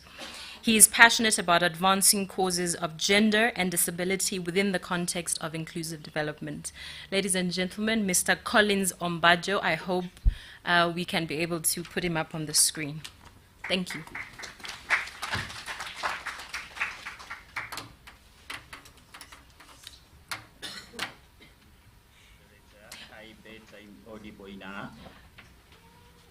Sorry, can I stop you, Mr. Ombadjo? I'm not sure if you hear me, but we just don't have sound. We just need to sort that out. Okay, let's try again now. Go ahead, Mr. Ombadjo. Thank you. 1, 2, am I audible? Hello? Yes, please go ahead. We can hear you loud and clear. Thank you, Madam Moderator. I am Collins Ombadjo, just as I have been introduced. I currently work with Action Network for the Disabled as a diversity and inclusion officer. My experience has been in championing for the rights of persons with disability, starting from education and currently in employment. I'm based in Kenya, Nairobi City, to be precise. The best thing that has happened in Kenya is that we've just in an aftermath of an election era where we have elected new leadership individuals, and the best thing is that we can count up to 6 individuals with disabilities who have who have won elective positions both in the National Assembly, the County Assembly, and to an extent a woman representative as a member of the National Assembly with disability. So this is a win for the community of persons with disability in Kenya. Allow me to pick it up from my predecessors on matters championing and linking education and employment for persons with disability. And at this point, kindly allow me to mute my, to close out my video so that I can be able to access my notes and also to enhance audibility. I am speaking from a project that I implemented starting in mid-2019 to this year in April that the project closed out. Well, the project was dubbed Innovation to Inclusion, basically championing for inclusive employment for persons with disability with diverse experiences. It was noted that there's a need actually to champion inclusive education, but again, link it to inclusive employment. There's no need of fighting for the rights of persons with disability in the education space and then leaving them to struggle finding employment on their own. Look at the toil and torment that people do go into the labor market after school. It's a whole journey to look for an employment. And given that one has a disability, it's additionally cumbersome. So, well, the Innovation to Inclusion program that was championed by Leonard Cheshire in Kenya was also implemented in Bangladesh, and we shared a lot on the best practice and how best we could emulate programs between the two countries. So, well, allow me to share a bit of the best practice emanating from the project I implemented. I bet I'll be able to talk all this in the 10 minutes provided. So, the spheres of my talk will look at the national systems. These are policies or policies. These are the enabling environment that enhance inclusive employment for persons with disability. And again, I'm also looking at the private sector. This is where the long-lasting change to the supply of wage employment for women and men with disability is based on. So if a country is basically inclusive to individuals with disability, they will appreciate their efforts and their diversity, that they'll not be looking at their disability per se, but their competence in the labor market. And again, I'm looking at the community. If the community is well enabled to accommodate individuals with disability, then all can be well that can enhance this individual to work effectively and also be productive at work. So my talk will revolve around answering 4 questions that have kind of made inclusive employment in Kenya peak pace and also be appreciated by both the public and private sectors. So my first question, how can accessible technology be used to engage and retain women and men with disability in workplace? Well, in Kenya, the law provided for creation of a National Council for Persons with Disability. This is government agency mandated to champion for the rights of persons with disability within the government and in the private sector. So this being there, it also registers individuals with disabilities in Kenya and also has a database of persons with disability.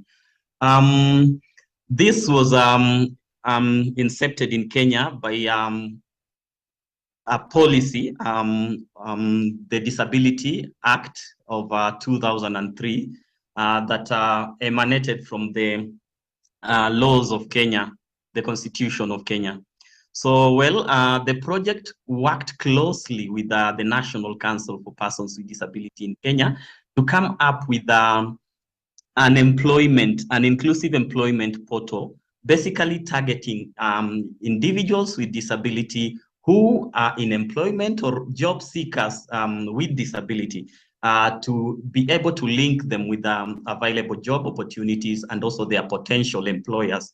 Having taken the potential employers through inclusive employment spaces and also supported adjustments in their work environments that can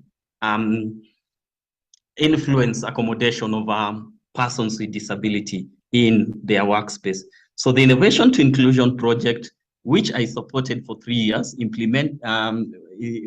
the implementation sphere, partnered with the National Council for Persons with Disability, the national body mandated to cater for the interests of persons with disability, to create and run a career portal, which is an all-powered digital space that offers job matching and e-learning modules for individuals with disability and employers alike, with web accessible portals and standards that are inclusive to job seekers with disability.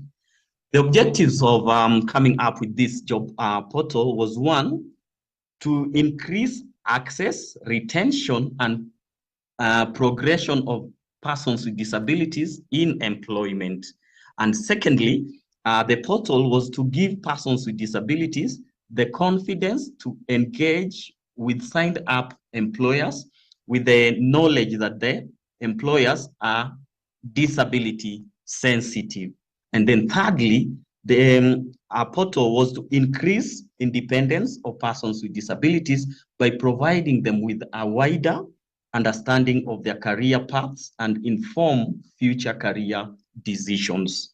And again, the portal was to support persons with disability acquire a broad understanding of how their disability-related access and needs can be met by employers. And lastly, to help establish a sustainable long-term solution to supporting employment of persons with disability in Kenya and beyond.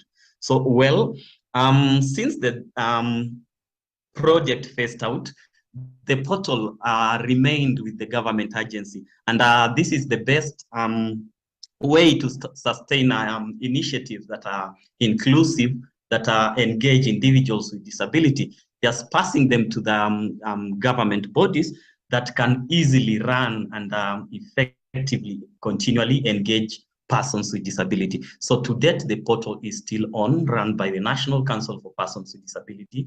Persons with disability continually access the portal to seek for jobs and also to enhance their capability of retainers in jobs through the various modules, course modules available in the career portal.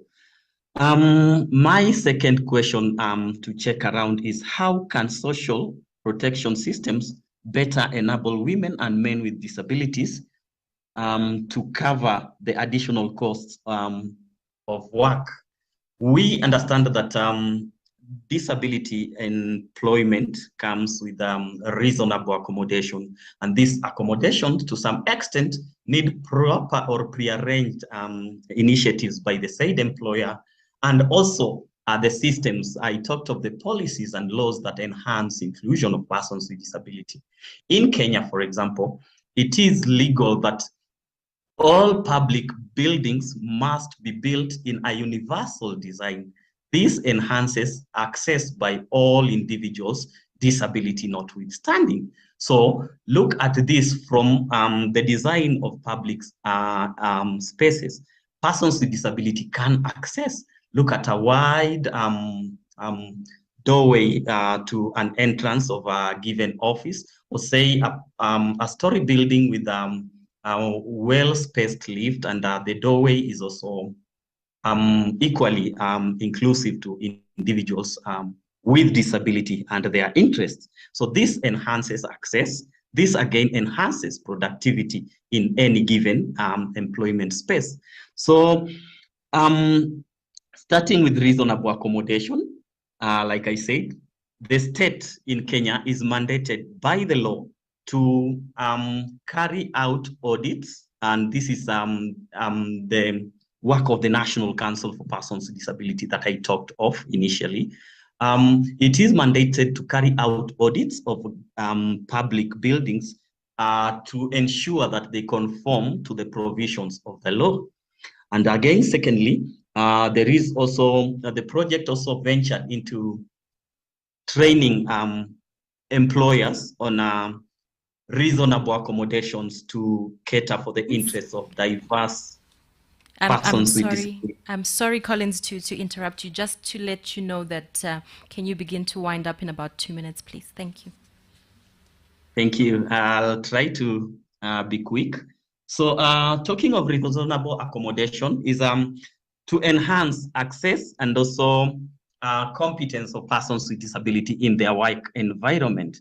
And again, the best thing that also was opened by the government and employers didn't know, I have to speak of this, is providing of incentives, tax incentives to employers. This was little known, but it was also anchored in the laws of Kenya.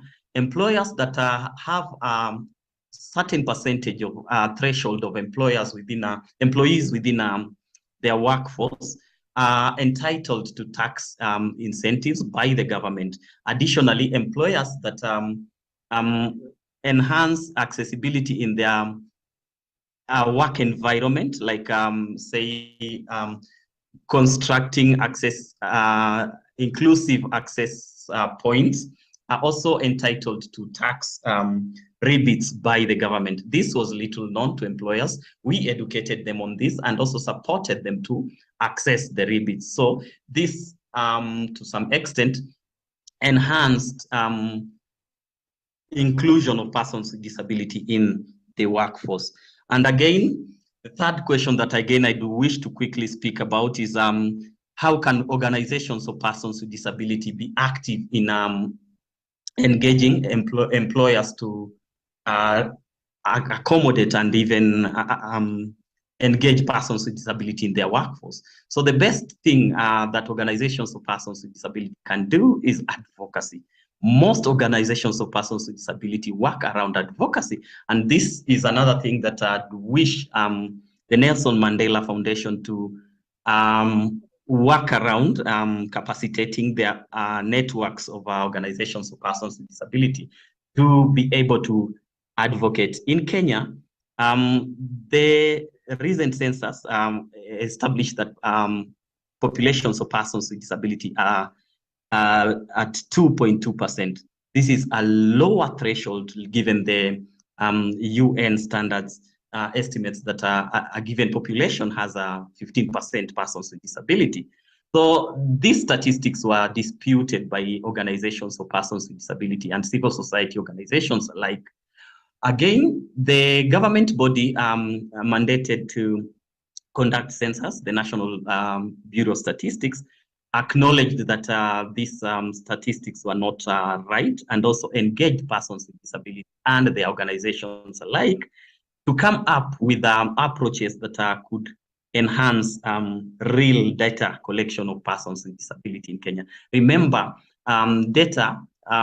advocacy-driven data on advocacy is what informs service provision in any given population. So yes, the government of Kenya has ventured into a whole new survey to give actual data of persons with disability in Kenya. This is ongoing. It was an initiative by the Innovation to Inclusion project that I worked under.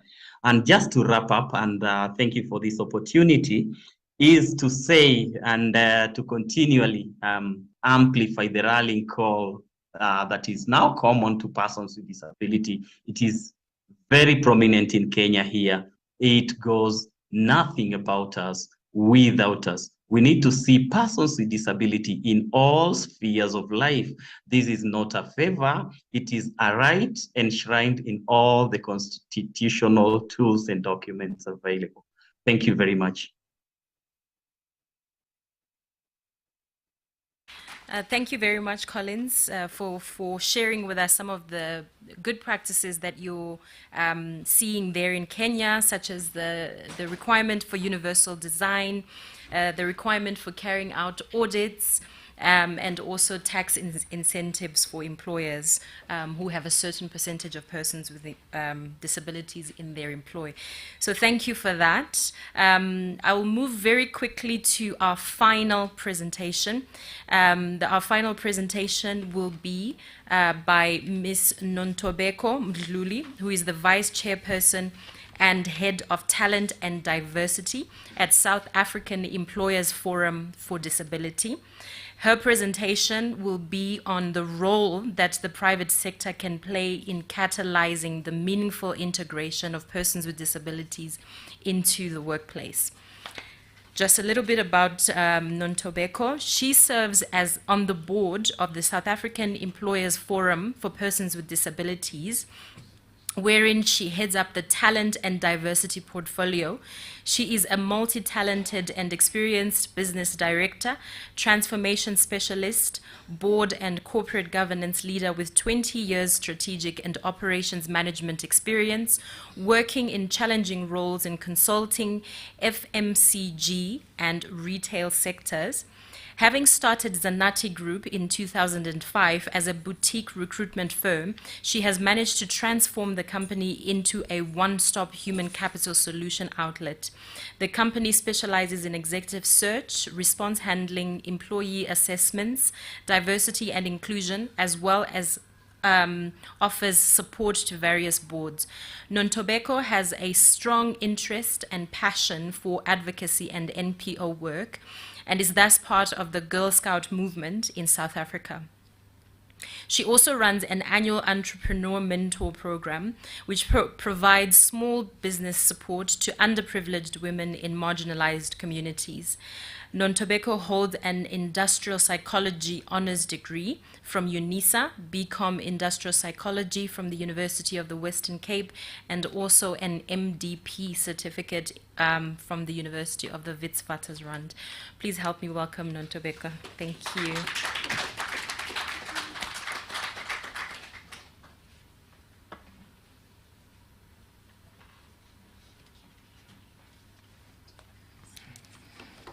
Good morning. It's midday, actually. I'm going to speak on behalf of the SA Employers for Disability this morning. A lot has been said, and speakers before me have spoken, both on behalf of persons living with disabilities, as well as those who spoke on behalf of even the public sector and lobby organizations as well. The SA Employers for Disability is an employer lobby organization. Our members are corporate. Our members are the public sector. Our members are government, and our members are business. The chairperson of our organization is Losh. She's not here today this morning. We are a collective of professionals actively engaged in bringing corporate employers, business employers, government employers onto the table, so to speak.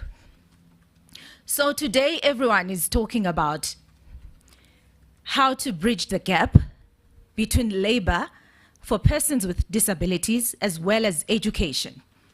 One of the speakers spoke about, I think it's Lydia, spoke about the almost ridiculous nature of the learnership initiative and what has been happening to our young people. I'm not really going to go over all the slides I had prepared because a lot has been said. But I want us to interrogate the subject of bridging the gap between education and labor for young people. I think a lot of us know that recently Mr. Aaron Motsoaledi, the Minister of Home Affairs, created 10,000 jobs. I'm not sure how many of us know the exact percentage that Mr. Aaron Motsoaledi has put aside or set aside for young persons with disabilities. I don't. And I think 2% of that 10,000 should be set aside for young persons with disabilities.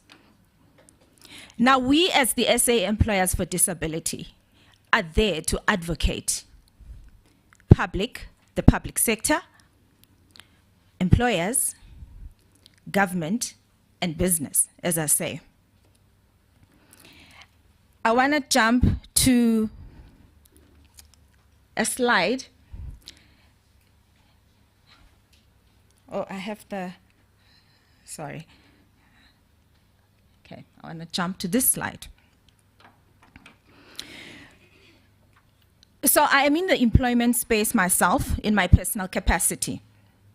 And I can tell you that there is a huge divide between the skill set that we've got in terms of young persons with disabilities, as well as the opportunities that are available in business, in the public sector, and anywhere else you can think of. So the challenge we are facing is that young persons with disabilities are not qualified. And I say this with tears in my eyes because I do work with young persons with disabilities. And this is to the point Lydia made, that young persons with disabilities are being relegated to continuous and perpetual meaningless learnerships. So I want to speak to this grid that we prepared, that we found. In fact, we didn't prepare this grid. I mean, there's obviously a disclaimer there who prepared this grid, but we found it quite an interesting way of taking a snapshot just in terms of what we can do as employers. And I believe there's employers in the room, just to make sure that we bring persons with disabilities into the workplace. We've got to be very specific, setting goals with enough detail to know what success looks like. And that really brings me to the point of role modeling. I was highly impressed when advocate Malachi spoke, and we all learned that he was admitted as an advocate in 1977. And I just feel like young people with disabilities haven't got enough role models to look up to. And when we begin to show our young people what success looks like, perhaps we can start somewhere. And this is what success looks like. Measurable. So if we say we are employers who are proactive and want to embark on a journey, are we setting goals that are quite quantifiable? Are we setting goals that are quantifiable as employers? Action-oriented. Can we write down our goals in terms of action points? And I know there's one big goal that everyone is working towards, and that goal is called 2%. But that cannot be the only goal. And someone also spoke to, I think it was Lydia again, spoke to they will be everywhere. Once we start interrogating the subject, they will be everywhere. That 2% will not be a thing. The next is realistic. Are we realistic as employers? I'm talking to employers this morning. Are we realistic? So when we say we want to embark on the journey, are we realistic? Can we accommodate? Are we ready? This speaks to the readiness and preparedness, our ability to help persons with disabilities land. Are they going to land safely within our organizations? The next one is timely. Do we set timelines, or are we just vague in terms of our goal setting? We have a 2%, but we haven't set timelines. We have a goal to bring X amount of graduates, and we haven't set a timeline. And personally, because I do executive search in my personal capacity, I speak to clients and I let them know that I'm not going to work for you if you are looking to recruit learners. I want graduates, but where do we find them? Next. I'm not going to speak to the slides because everyone's already touched on these key points. I want to come and speak to the slide at this time. What we as the SA Employers for Disability have ascertained is that we need to collaborate. But we need to collaborate not at a point where young people are already stranded, looking for employment and desperate, but at a point where they are still at school, and preferably from grade 8. So when we sit here, we should have young people sitting and representing. And that is the level of collaboration that we are looking at. That is the level of involvement that we are looking at. That is a partnership. So we want to partner with high schools, feeder schools, schools that are producing these young people, because we want to say from grade 8, do you know what you want to do post high school? Do you know which tertiary institution you want to go to? The reason why a lot of young people are being propelled into meaningless learnerships is because a lot of them have only a matric. They have no degrees, no diplomas, no tertiary education. So we want to say, let's partner with high schools so that children from grade 8 already have created an aspiration. Institutions of higher learning. We need to have UJ, we need to have WITS, we need to have Pretoria, we need to have Stellenbosch, we need to have all of them in the room because they need to prepare to receive the children when they graduate from high school. But also career guidance. Are we limiting our children in terms of even the type of faculties they are going to land at when they get to university? Are we telling them that you can be an advocate, you can be an attorney, you can be an engineer? I struggle to find, last week or 2 weeks ago, I was looking for a medical doctor, and the client is prepared to appoint a person with a disability. I could not find them. I could not find them. Why? Because they have not gone to university and pursued medical studies. Why not? Because matric results could not allow them to. Why not? Because from grade 8, they dropped maths. They do maths literacy. Why? Why? So how are we going to create a pipeline? Because we are tired of talking learnerships continuously for young people. No career prospects. We are wanting to talk career path. Lastly, corporate, the NGOs such as the Nelson Mandela Foundation, lobby organizations such as the Human Rights Commission, and ourselves. We need to sit around the table. So these are the partners we want to see. But the key thing that I want to drive this morning is that we want to see children, young people, becoming a part of. Someone said nothing for us without us. Someone said it this morning. That's precisely what it is. If young people are not aware of what is happening, they need to understand that while they are in high school, this is what business, corporate, and government is preparing for them. They need to build that aspiration.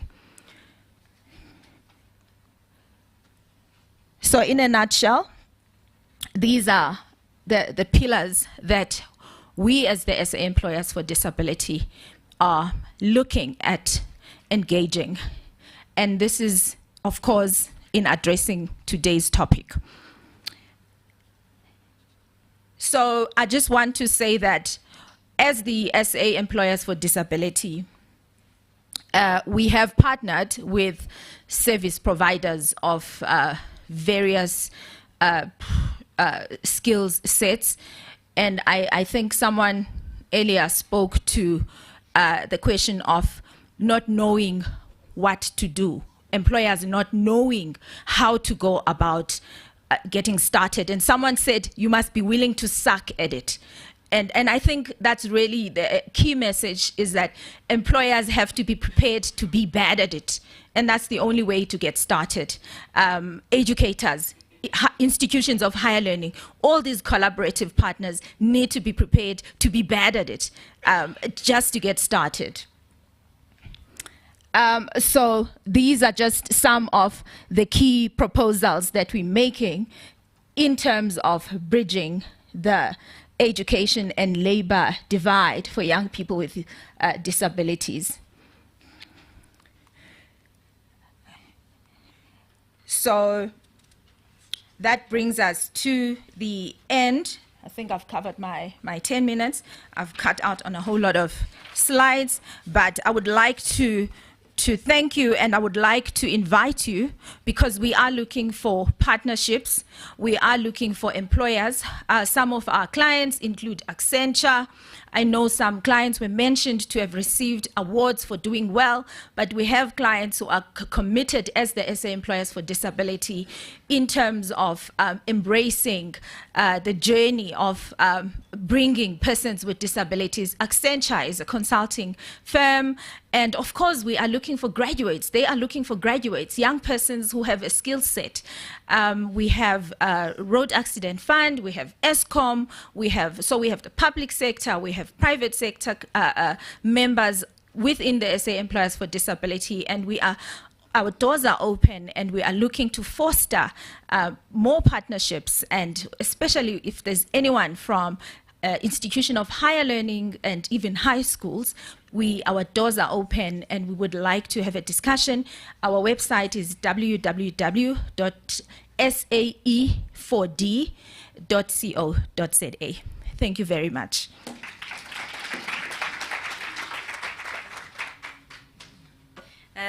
Thank you so much, Nontobacco, for that presentation, and also for highlighting the need for the private sector to create strategic partnerships with high schools, for example, and inspire learners with disabilities to strive for any career that they see fit for themselves, and also to partner with institutions of higher learning so that they can be prepared to receive them. I think that's a very important takeaway, so thank you so much for that.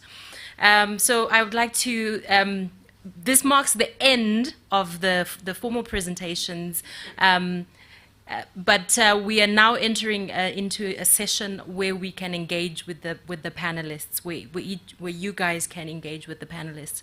So I'd like to invite all the panelists to please take a seat here on the seats in front, and then to ask the audience to think of questions to pose to the panelists. I will just, in terms of guidelines, if you can try to ask one question at a time, and if you can try to make your question as concise as possible, without turning it into a presentation, but make your question as concise as possible. If your question is directed to a specific panelist, please do say so. And if you are sort of just throwing it out there for any of the panelists who would like to tackle that question, that's also okay. And finally, please bear in mind that we have sign language interpretation that is going on. So do pace yourself and don't speak too fast so that the sign language interpreter can keep up with the interpretation. Please go ahead, ladies and gentlemen. And am I allowed to take this mic off the stand? I can? Or I can use one of these? I can take this one. Okay. All right. So are there any questions? Sorry, I feel a bit confined behind. Are there any questions? So what we'll do is we'll take rounds of questions. So I'll take the first round. I'll take about 3 questions from people that are in the room and 3 questions from people that are online. Then we'll give it to the panelists to address those questions, and then if we, depending on time, we'll go through another round of questions. We'll do it that way. Okay, so first round of questions with people in the room. Yes, please, go ahead. I don't know if there's someone. Oh, over there, sorry.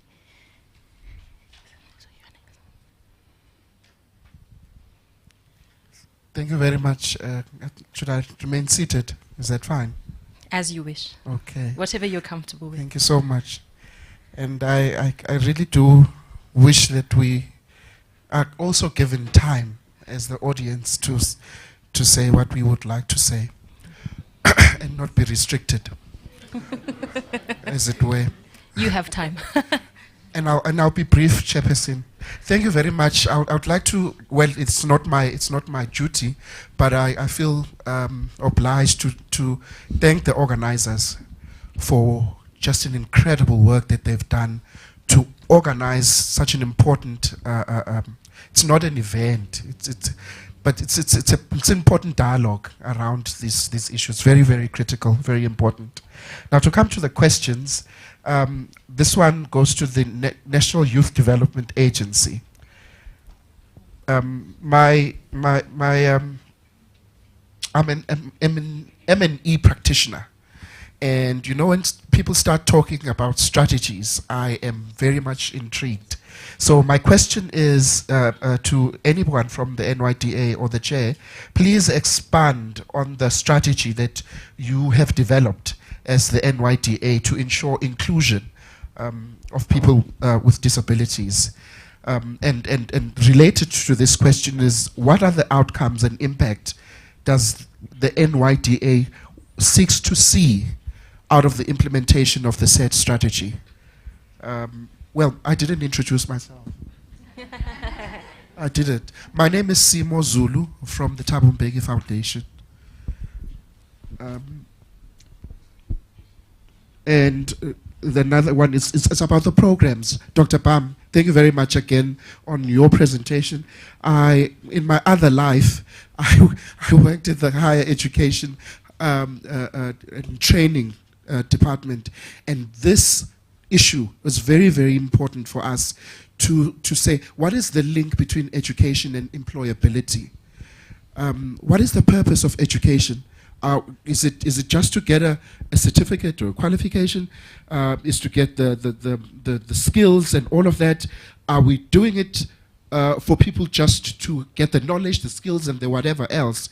But again, to have that and not be employed and not be employable is a challenge. And if you look at employment statistics and the quarterly labor force survey statistics speaks for themselves. I think this is not so much of a question but a comment, but to thank you for your presentation, which just enlightened us in our thinking around these issues. And lastly, Commissioner Malachi, I am very much happy and proud of your presentation. I wish missing in this discourse is 3 departments: Department of Social Development, Department of Basic Education, and Higher Education, Science and Innovation. I wish they were here. I really do. But just looking at the education element, not the economic cluster. Those ones have another issues that we need to take up. But when you look at the education element, I'm very much proud of the work that the Human Rights Commission has done. I wish we could just take the very document and send it to government and say, what are the possible interventions that you could make out of what the Human Rights Commission has said and has identified as some of the areas that we need to look at. Issues of inclusive education, fundamentally important. I don't want to exhaust issues and give it to other people to talk, but thank you very much. Okay, so there's the gentleman in the white shirt, and ma'am, you're next. Thank you. Good afternoon, everyone. My name is Mfundo. I'm from the Ekurhuleni Youth Directorate. I think it's just one question that I want to ask, and this is informed by the disagreements that I normally have with colleagues, and I've had these for the past perhaps 5 years where I'm employed. With colleagues, when we go for our strat plan every year, we're having this disagreement, and I think perhaps you can also assist me to strengthen the position that I've been trying to advance, because there's a disagreement in terms of the strategies that we must employ to ensure that there is inclusiveness in terms of the strategies that we use to deliver services to all the people of the city of Ekurhuleni, and particularly to be inclusive to young persons living with disability, or young persons with disability, sorry. So, for example, I always propose that we should have programs that are targeted at youth with disabilities, and there are disagreements. You'll be told that, no, you are profiling them, and so on and so forth. Why do you want to exclude youth with disabilities from general youth and all of that? So, and eventually, I think from my observation, it disadvantages youth with disability because they end up being excluded from a lot of the programs that we do for young people. So if you don't have, my position is that if you don't have targeted programs, you are definitely disadvantaging youth with disabilities. And I'm saying there's been a back and forth disagreement where I'm employed, with colleagues for the past 5 years. We've not had, for example, a program that speaks specifically to youth with disabilities, targeting youth with disabilities in various areas. So I'm saying, I'm not sure what is the view of the panel and the view of the House, perhaps, on this issue, because I'm saying I've had this disagreement with colleagues for 5 years, and so far I'm not winning, Yeah, so maybe perhaps the House and the panelists can, I don't know, maybe I'm the one who's seeing things my own way. Maybe you can assist to strengthen my position, or perhaps that of the colleagues whom I've been having this back and forth disagreement with. Thanks. Thank you. Ma'am?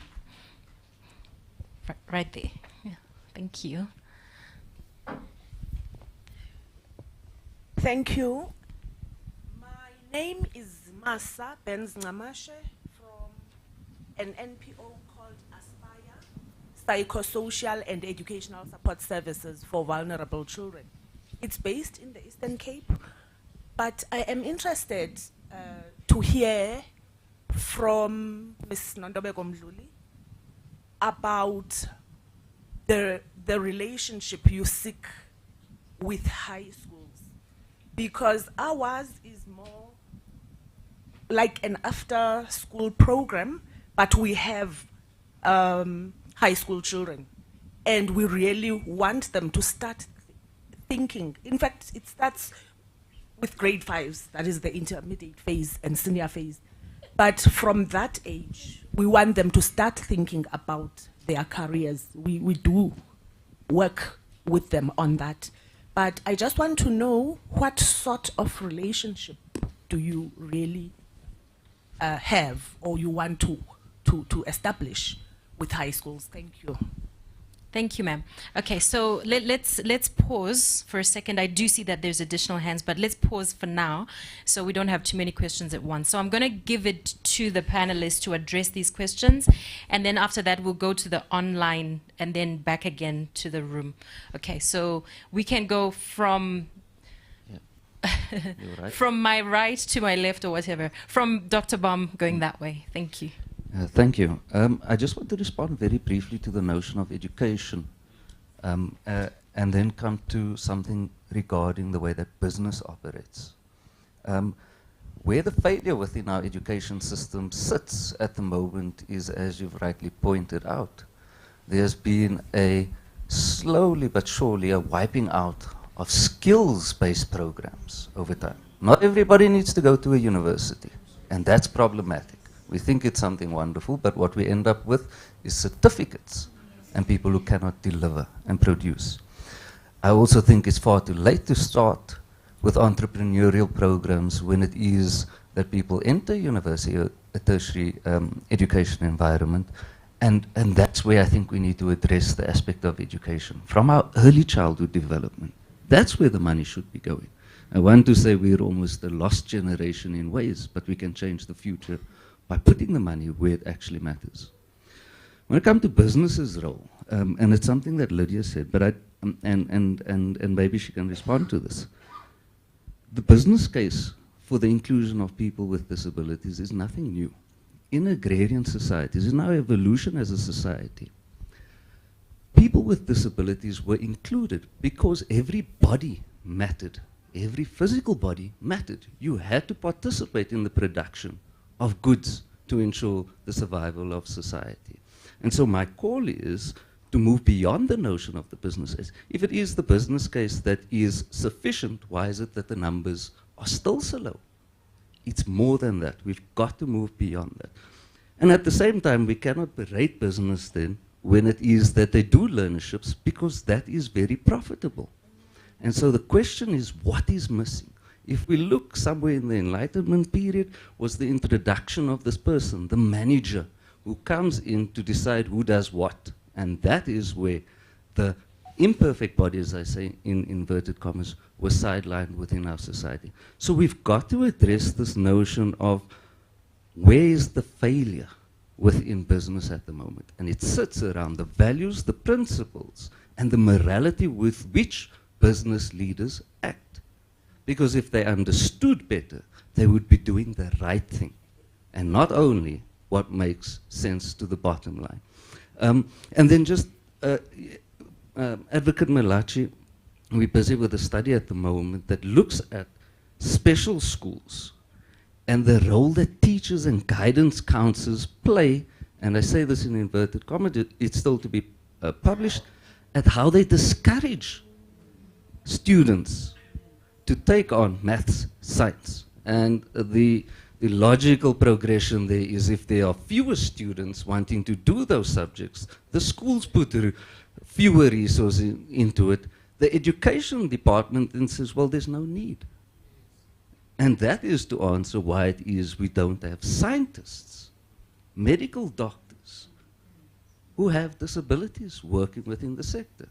And so we need to also choose where it is and what it is that we direct our attention to. Thank you. Commissioner Malachi. Thank you. Thank you, Program Director. I think, firstly, I could just affirm what Dr. Bam is saying, in that, you know, in my work, I've done several inspections in loco in some of the special schools for the disabled. And I have in the process discovered a lot of shocking gaps that are there in those schools. In the first place, in terms of underfunding, as I've said, of the schools. And secondly, in terms of the support staff that these special schools are lacking.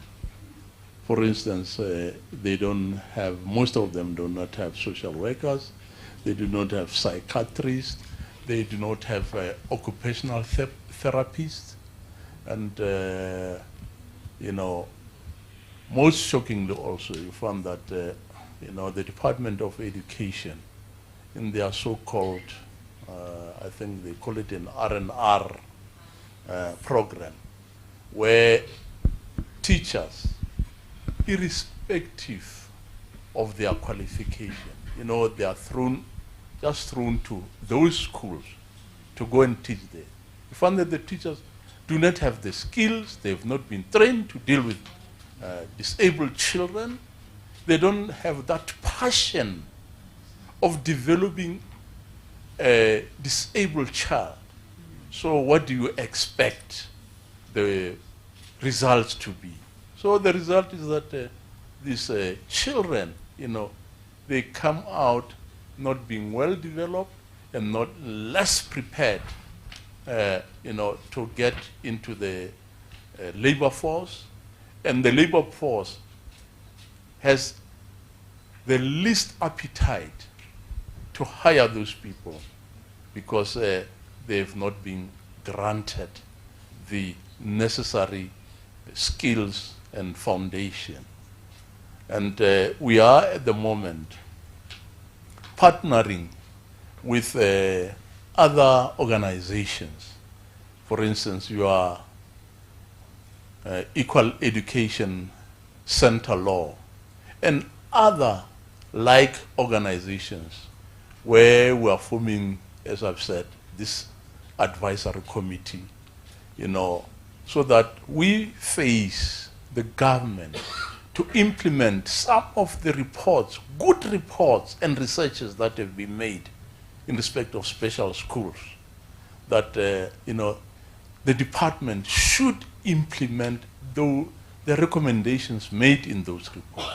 And as such, and we believe strongly, and I personally also believe that should some of these good reports and recommendations which were made by researchers be implemented, will have a different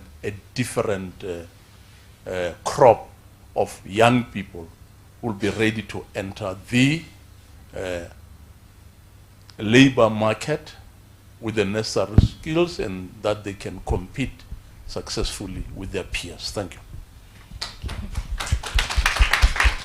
Thanks, Chair. I'm aware of time, and I know there's another round of questions. I want to just touch on two things, and I think let me get the one just out of the way, and that's around accountability.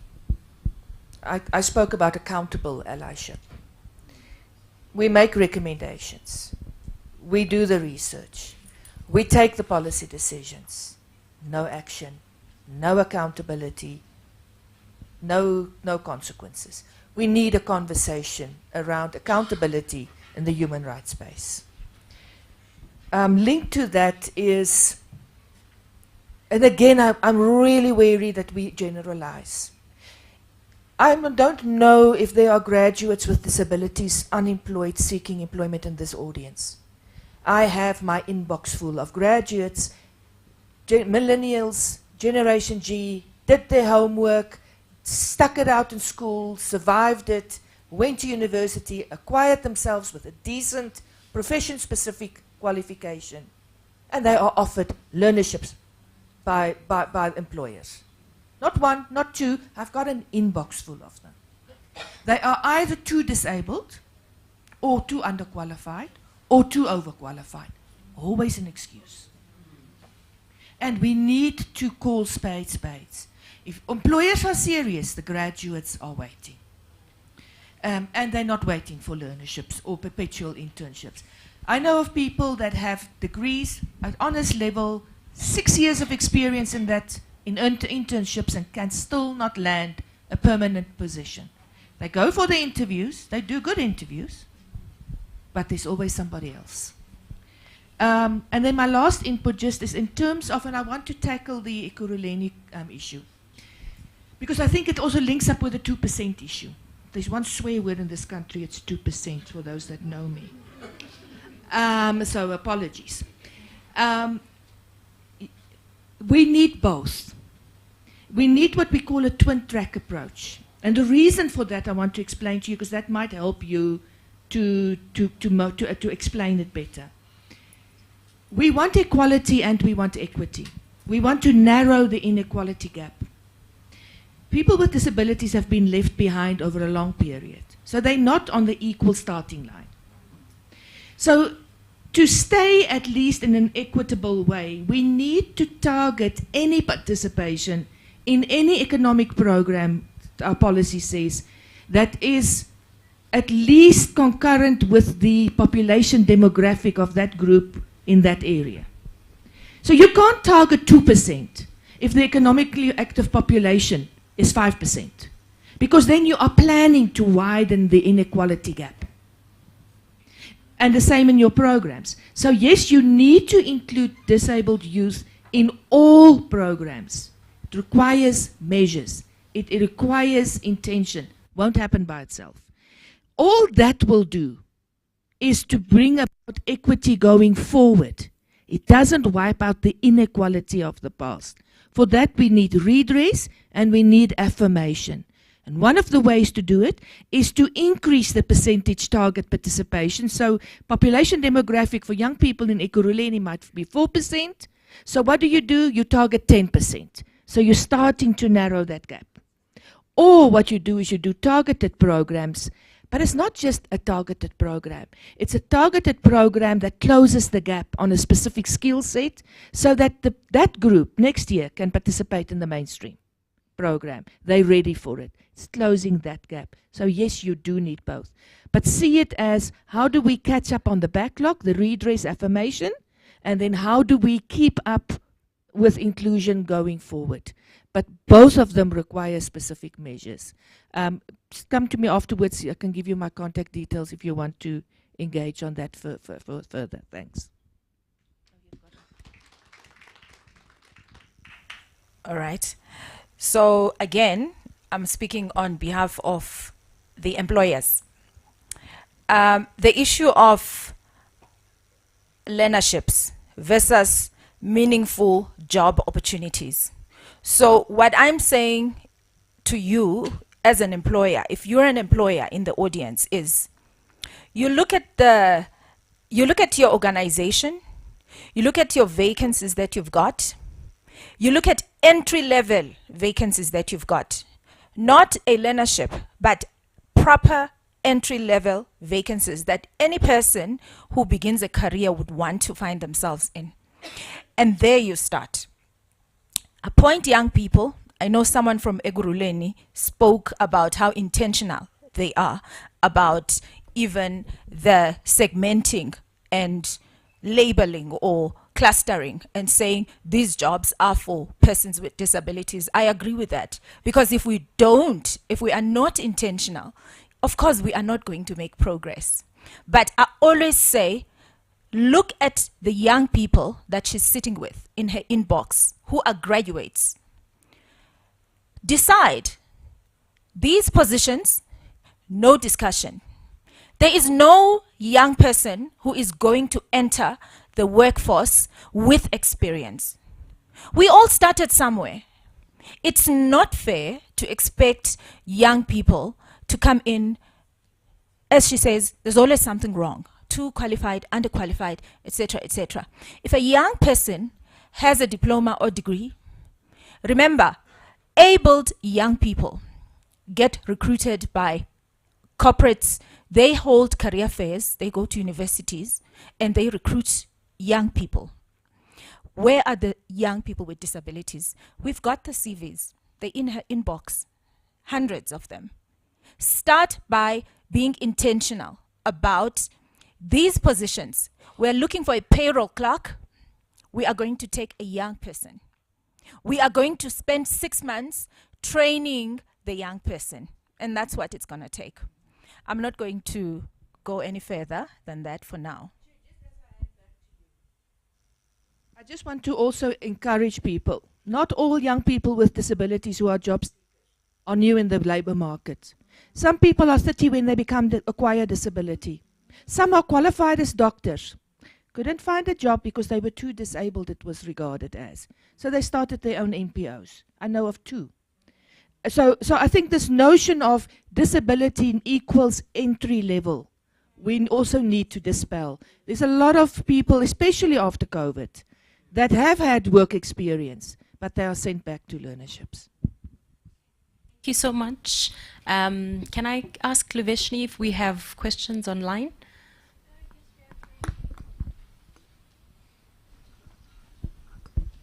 Okay, so I'm going to start with 2 comments, and then there's some direct questions, and then 2 comments to which I've attached questions for any of the panelists who... Is it working? Okay. Okay, so firstly, I'm going to read out from, please forgive me if I mispronounce any names, from Alex Msichana from the Deaf Empowerment Firm. He writes that there needs to be a shift in how disability is viewed by employers and a move towards the creation of truly inclusive workplaces. Employer diversity and inclusion strategies must include disability in their definition to avoid disability inclusion being an afterthought. Disability must be a part of the dialogue from policy formation to implementation. Secondly, we have Makhosi Letimile, who says the sooner able-bodied people stop being offended when we tell them about ableism, the sooner we might be able to see change, which I think is also an important point. A question directly for the SAE4D. What strategies are your clients putting into place to ensure absorption of your young people with disabilities post-learnership programs, and what is the exit plan that they have in place? Sue Ellen is also asking, how are employers looking to empower youth with disabilities who are not graduates? Are youth from PACT sector who do not qualify for study or for degrees considered for employment in the industry? And also, what about schools that do not offer the subjects that would allow for learners with disabilities to enter the degree programs sought after by companies? And then the last two comments to which I've attached questions. The first one is from Notukela Makushliso. For years, I have been told I am overqualified. The job market is not accommodating graduates or unskilled people with disabilities. That is my experience. So the question I've attached to that is, we do have educated, skilled graduates who struggle to enter the workplace due to perceptions of persons with disability being persons with inability. Can you talk to the barriers that employers erect that prevent persons with disability from entering and thriving in the workplace? And then also from Tinyiko, you can't see disabled people in workplaces because you aren't looking for them. We are there, and we are many, even fearing self-reporting. My bipolar is seen as a burden to employees if I know I'm applying for a job. So my question attached to that is, there are already employees in employment with invisible disabilities who do not feel safe or secure to disclose their disabilities for fear of discrimination. Can anyone talk to the attitudinal barriers that disable persons with disabilities more than their disability itself?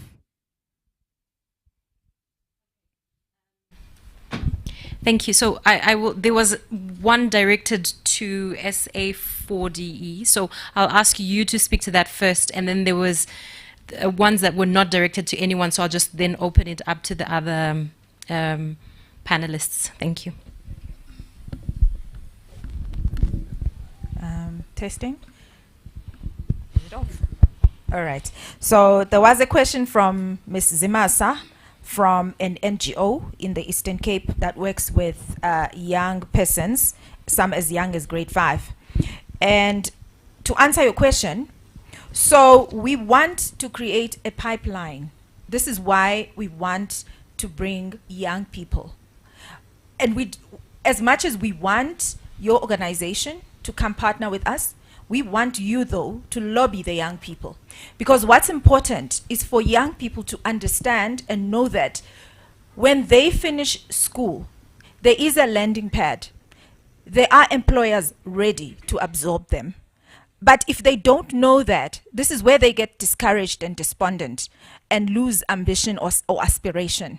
So we want them to know from as early as 14 to 16, grade 8 to 10, that when I complete my studies, it's important for me to get my matric. But beyond that, it's important for me to go to a institution of higher learning. Because when I do, Accenture will appoint me. So that is the level of involvement that we are looking at, or partnership. Thank you. And then there was a question from online via Teams in terms of what our strategy is as the SAE4D. So we are lobbying employers. So that's our objective.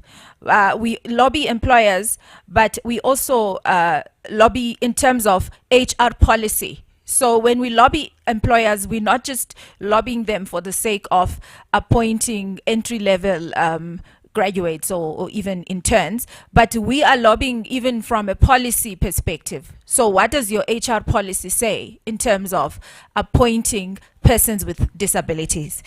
And we, in that sense, get the employers ready to receive young people. So of course, the more members we have who are employers, the more opportunities we are able to lobby for young people with disabilities, and not just young people, for anyone who is a professional with disabilities, because then we are the go-to when it comes to issues of employment and talent. But we need to kind of grow and cultivate that talent. So that is what we do. We also lobby in terms of reasonable accommodation.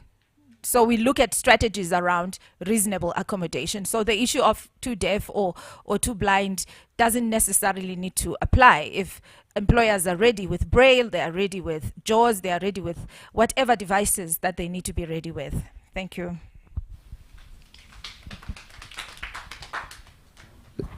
Let me start with the notion of being overqualified and that particular experience. And I think together with that, there's the understanding of how it is that people who are highly skilled, highly qualified, are also underemployed once it is that they get work.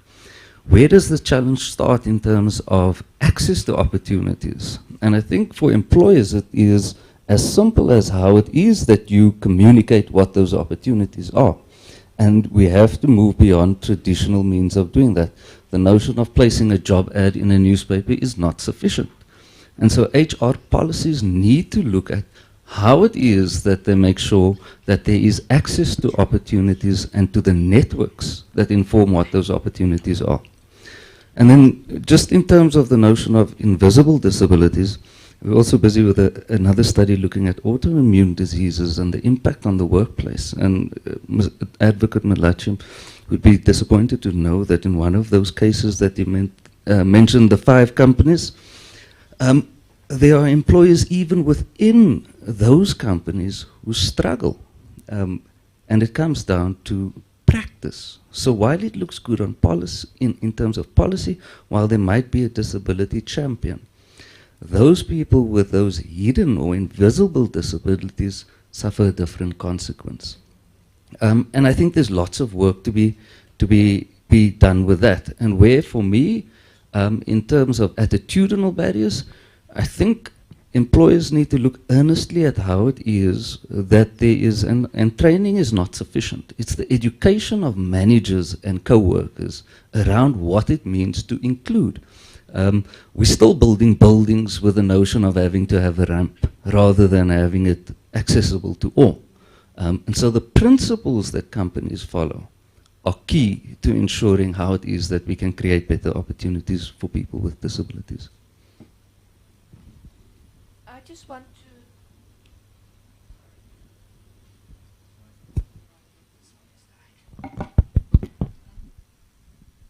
That's one.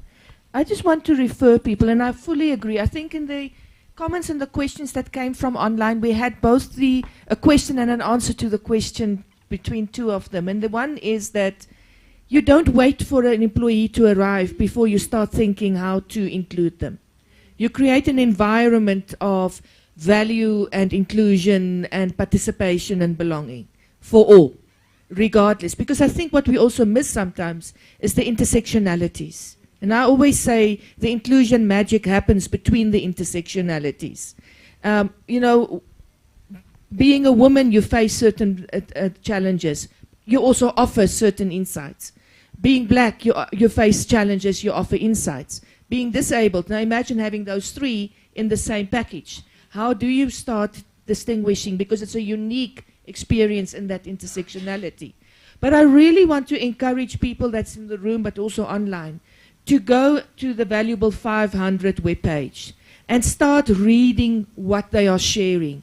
It's 500 CEOs of the world's largest conglomerates that signed up on disability commitment statements for a specific period of time. They've got 5 or 6 specific areas of work that they do, and they collaborate around that. But it is about looking at inclusion and disability inclusion in particular from a value proposition, from a holistic company ethos and practice perspective, rather than fix the individual, target the individual. And it's really around addressing inclusion over a much broader perspective, but not leaving the disability out of it, because that's what happened with DEI.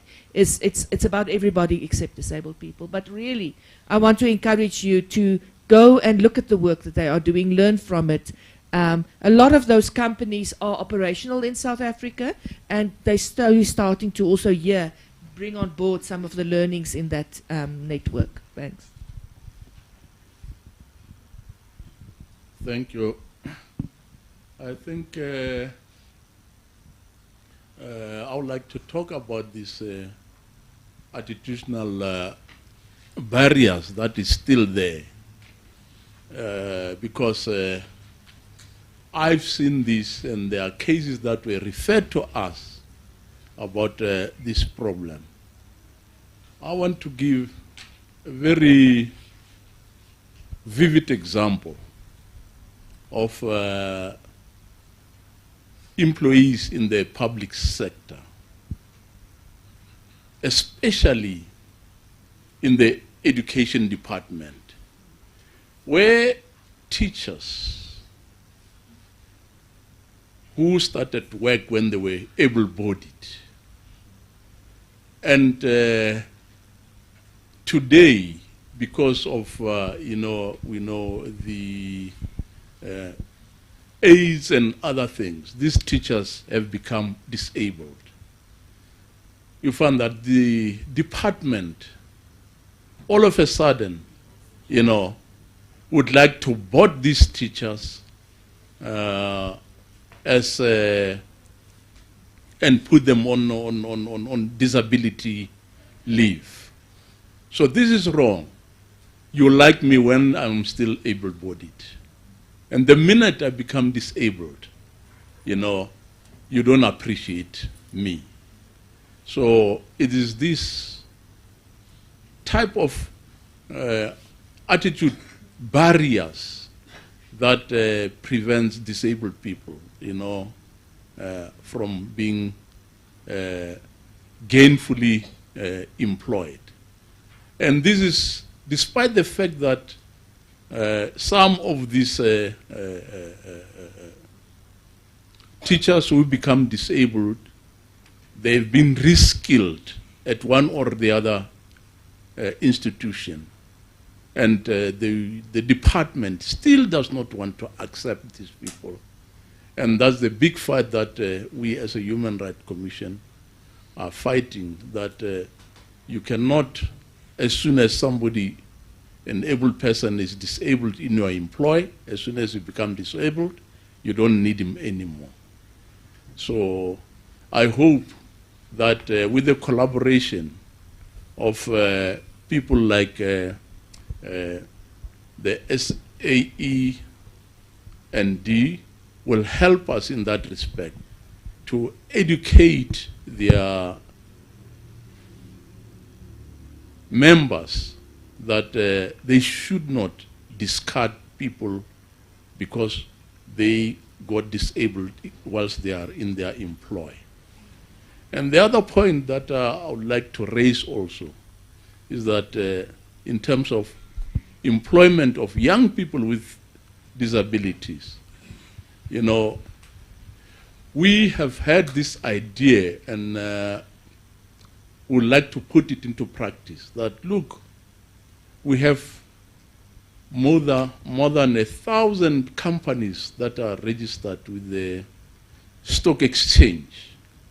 And we believe if each company can just pledge to hire about 2 to 3 people in their employ, this will go a great deal in reducing the number of young disabled people who are unemployed. Thank you. Okay. Thank you very much, ladies and gentlemen. I'm told we only have time for just 2 final questions from the room. So I must sincerely apologize in advance. I'm going to pick the 2 ladies in front because they had their hands up in the previous session. So I'm very sorry, ma'am. I'm very sorry about that. So I will take your question, ma'am, and then next I'll come to you, ma'am. Thank you. All right, good afternoon. My name is Khomoto, and I'm here in my capacity as a parent. And I must say, I'm listening to this conversation and I'm a bit breathy because I'm hyperventilating a little bit. I look at this conversation we're talking about, and we're talking education and labor. I'm a mother of twin boys on the autism spectrum, which in the school system puts them in a school for intellectual disabilities. So first speaker, matric, well, my kids are out, they're not going all the way to matric. That's not what is offered to them, right? But it's also, sorry, I'm trying to find clean words in my head. But it's also a bit of a mind, right?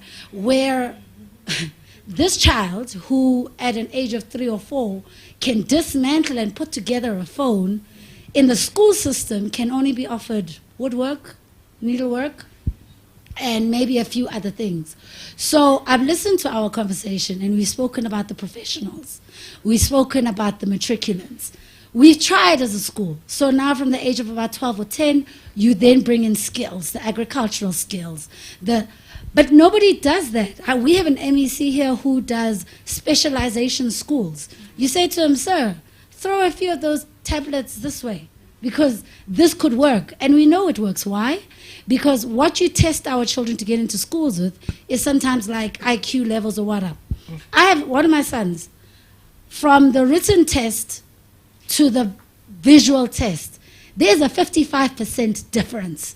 So the DCAP system recognizes that we need an 80% more visual and more about skills. But without throwing anybody under the bus, in the conversation we are having here, we are not talking about those. I mean, in our poster, we are not talking about those people, because here we are talking about bodies, right? And that is what scares me. You know, when Dr. Bam spoke, he spoke about you spoke about the workforce before, and that's what we're trying to do. I was late today because as a treasurer at my SGB, I was writing to the service providers we give the most money to Chamberlains, to all of them, to say, listen, you are actually going to hire our kids. We spend a whole lot of money buying things from you. And just one last example, I'm not here to come and complain, I'm also here to offer solutions. You know, the PYE program was so amazing, the presidential program, because they came in and they wanted the youth, and I thought about it when you're talking about Minister Motsoaledi. And we as parents wrote back to the department and said, listen, 50% of the kids we're going to hire, because you are scanning and doing things for COVID, are going to be our students, because the education system that already kicks them out, Commissioner Malachi, at about 15. They say they're having difficult behavior. Does not make sense. I mean, they only go up to standard 3, standard 5, right? They don't create the space. And luckily for us, the department listened. It listened. But now I have to tell this boy with Down syndrome that, you know what, the program unfortunately is for 3 months, so you can't continue. So the spaces are not created. I mean, when you're talking about that digitization, I looked at the post by Minister Motsoaledi.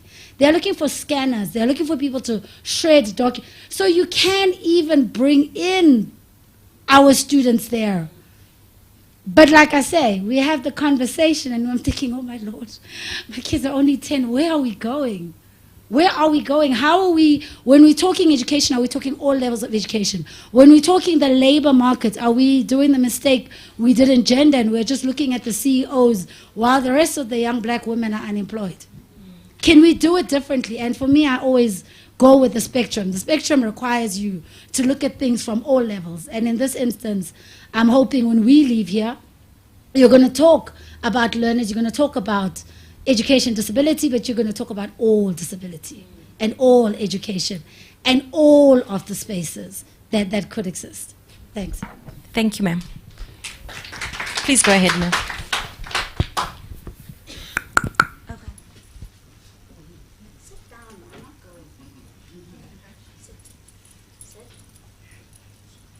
Okay, good morning, everyone. My name is Abongile Kantini. I'm from the Innovation Africa Foundation. I'd like to correct something that I think a lot of us have been getting wrong this morning and afternoon. We've been talking about people being disabled, people with disabilities, and we really need to look at the fact that we don't have the disabilities. Society has the disabilities. Society is what disables us. I have an impairment. I don't have a disability. As far as I'm concerned, my eyes aren't the ones who are disabled. They don't have the disability, but the door made me disabled when I walked in, or the stairs made me disabled me when I walked in. As far as I'm concerned, I have an impairment. And the minute we start changing the words that we use, we start to realize that people aren't the problem. Society is the problem. And once we look at it that way, we can then mainstream impairments and realize that it is a social ill that we need to fix. And once we start thinking about mainstreaming, we realize that impairments and persons with impairments aren't special, and we don't need special needs. It's quite condescending and patronizing to to say I have a special need. What's so special about needing a guide dog? You know, what's so special about needing a bigger door to come in with my wheelchair? What's so special about getting a page written in Braille? There's nothing special about that. It's just a need, right? So to S-A-E for D, I want to challenge you. I want to challenge you because we aren't trying to get people into work when they've graduated from high school.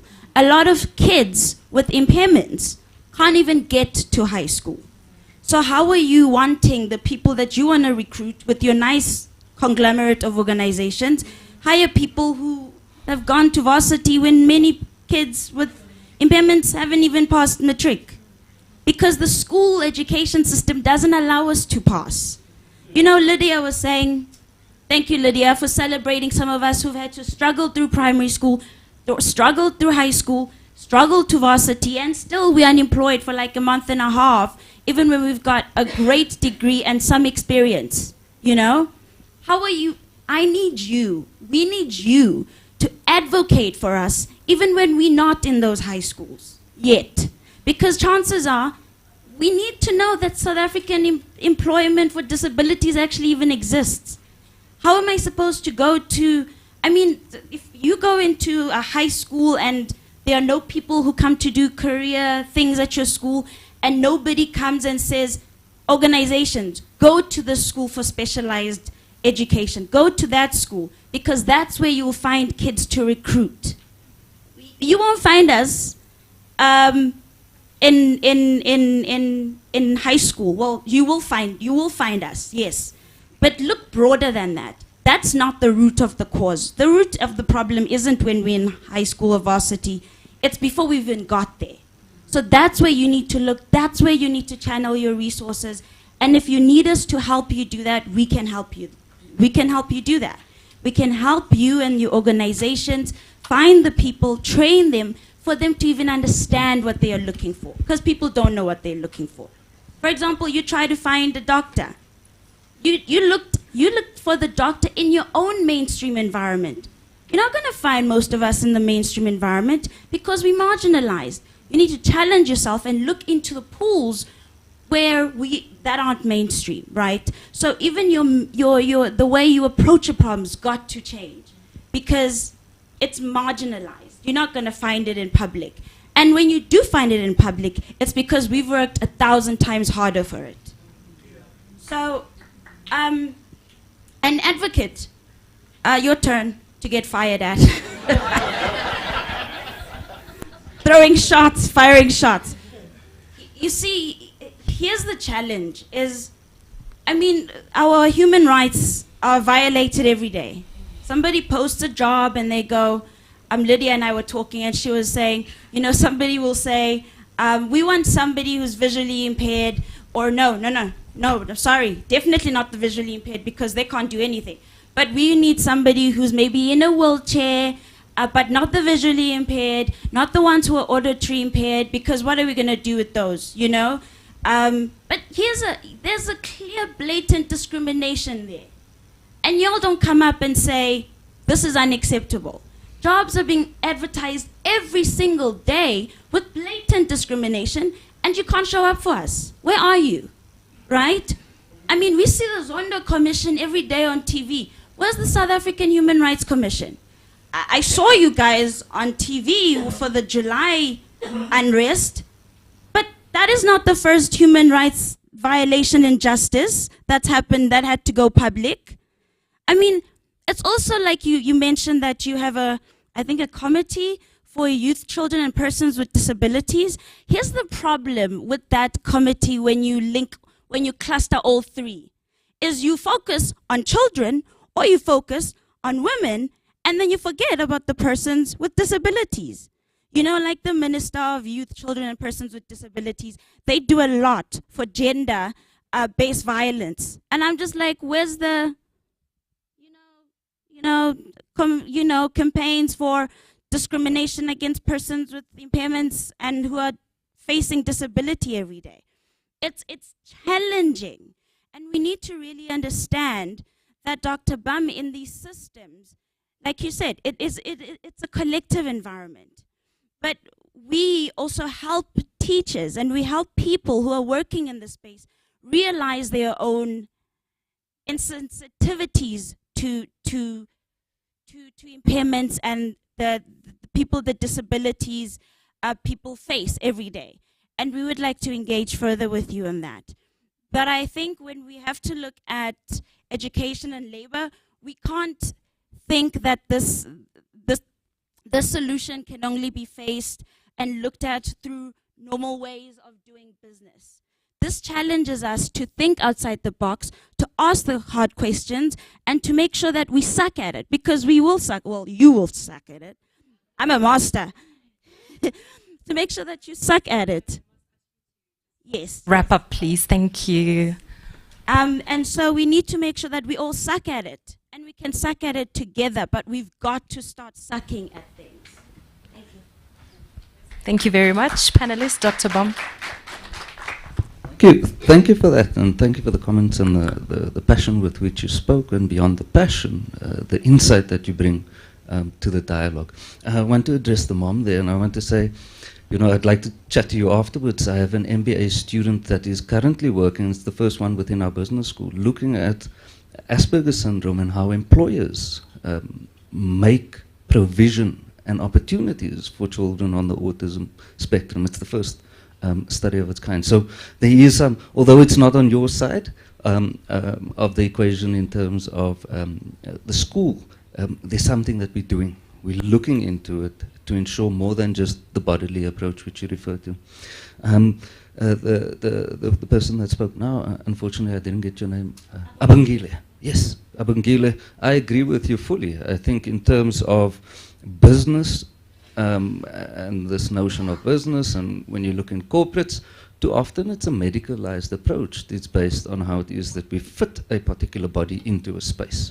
And so yes, there's need for the language to change. And for myself, and I'm sure for all the panelists, we agree. It's society that creates these disabling environments. And so there's lots to be done from that side. And yeah, I think I'll allow some time to the next one. Advocate. Thank you, Abongile, and perhaps thank you for your observation that you think the Human Rights Commission is not doing as much as you would want it to do in respect of, you know, tackling cases of disability. But what I can say, I can only talk in terms of statistics that are there and public. The Human Rights Commission yearly deals with the total number of cases relating to inequality. It's about 45%. And of this 45%, complaints or issues that relates to disability matters, which the Human Rights Commission deals with, it's about 20%.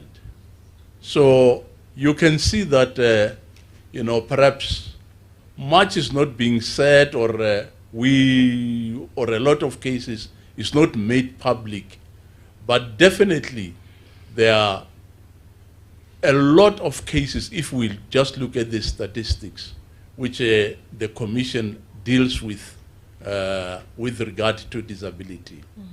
And some of these cases, you know, just to give a picture, we have 9 provincial offices in the whole of South Africa. And each province has got an office of the Human Rights Commission that deals with all cases, including matters of disability, relating to disability. So I can assure you that in terms of the statistics, we are definitely doing our best with regard to matters relating to people with disabilities. Thank you.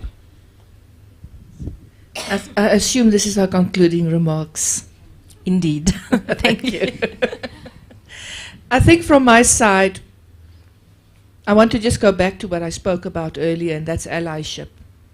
Can you imagine the power if every person here today and every person who's online just go to their local school and ask the question about disability inclusion in that school.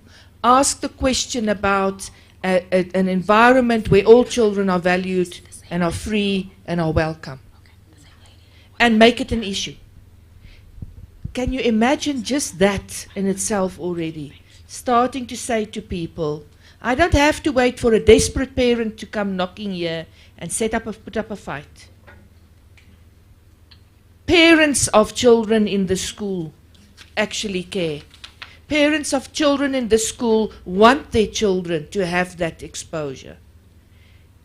If all of us go back to our workplaces and we start asking, what are we doing to receive before the person arrives? In terms of addressing our own ableism, in terms of having those difficult conversations, in terms of understanding our own bias that we sit with. Can you imagine what we start rolling in our own spaces, your place of worship, your local shop, and again, speaking for all persons with disabilities in all intersectionalities. It's too easy to think of the white cane, the braille, the hearing aid, the sign language interpreter, the wheelchair. It's too easy to think about that. We need to think beyond that. It is more difficult because it requires that we have created that environment for people to have the freedom to open up and to speak up and to speak out. So really from an allyship, don't let it just stay a talk. We want action. Leave here today saying, this is how I feel after today. This is what I think after today. And this is what I will do after today. Thank you. Thank you. Abongile, thank you for that. I really loved the passion with which you spoke. And I think it positively reinforced our strategy as an organization. As I mentioned earlier, that yes, our strategy that has in fact been recently approved by the board is that we engage young people at that age, at the level of learners. So I think it's an eye-opener.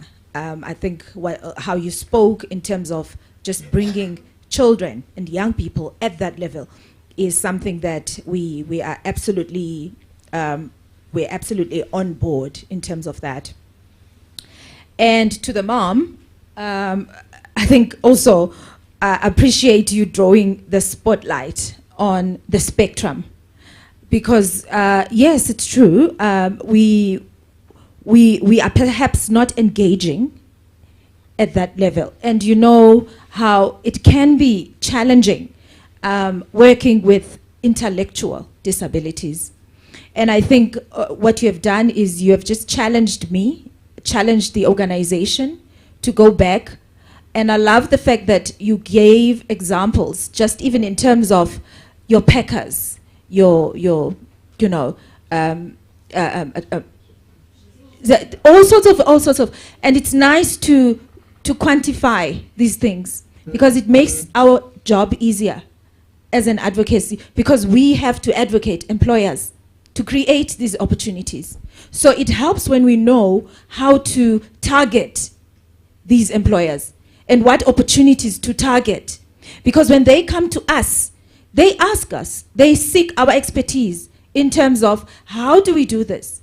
How do we roll it out? How do we bring persons with disabilities? So it helps when we can have a targeted approach to even work with the spectrum as broad as it is.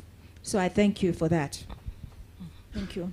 All right, thank you so much. Can we give a big round of applause to our panelists, please? and a pat on the back for yourselves as well for paying attention and for participating actively. Thank you all so much. So I think my part is over. I'd like to thank you for giving me the opportunity, and it was a pleasure for me to interact with you all today, and I hope to do so again in the near future. At this stage, I'd like to hand over to Kamani, who will then lead us on to the next part. Thank you.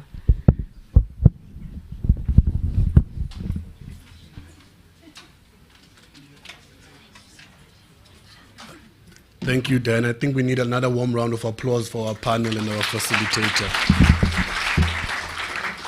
We've now reached the end of our program as we know it.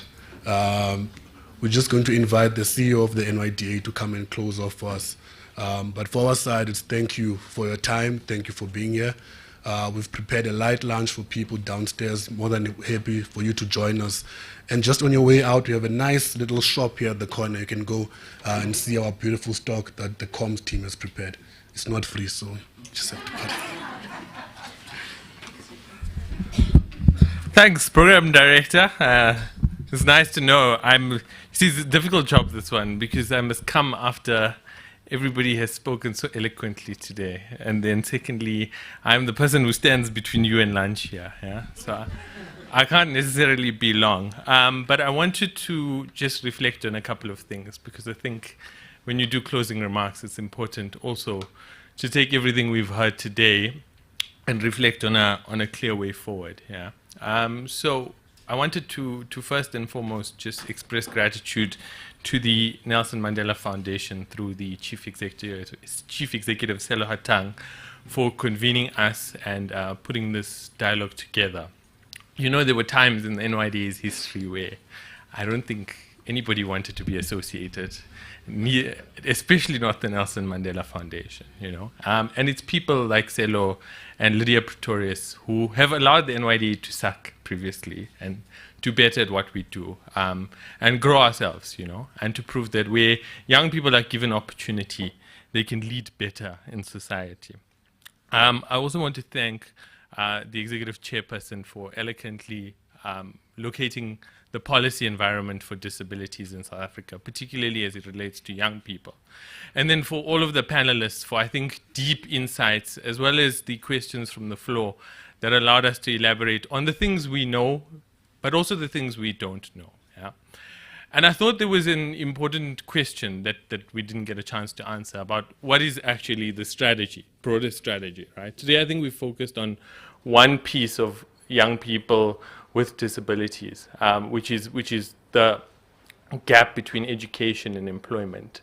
But really how we see the strategy is in probably three different spectrums, right? And one is that government, or at least this government, sees, and I apologize if I use the incorrect language, but we see vulnerable and marginalized groups as things which cut across education and employment and social development, right? So in almost every portfolio, we expect young people, and young people with disabilities, and young women to be put at the forefront of those portfolios. Now, as the NYDA, we've crafted an integrated youth development strategy which is inclusive of young people living with disabilities.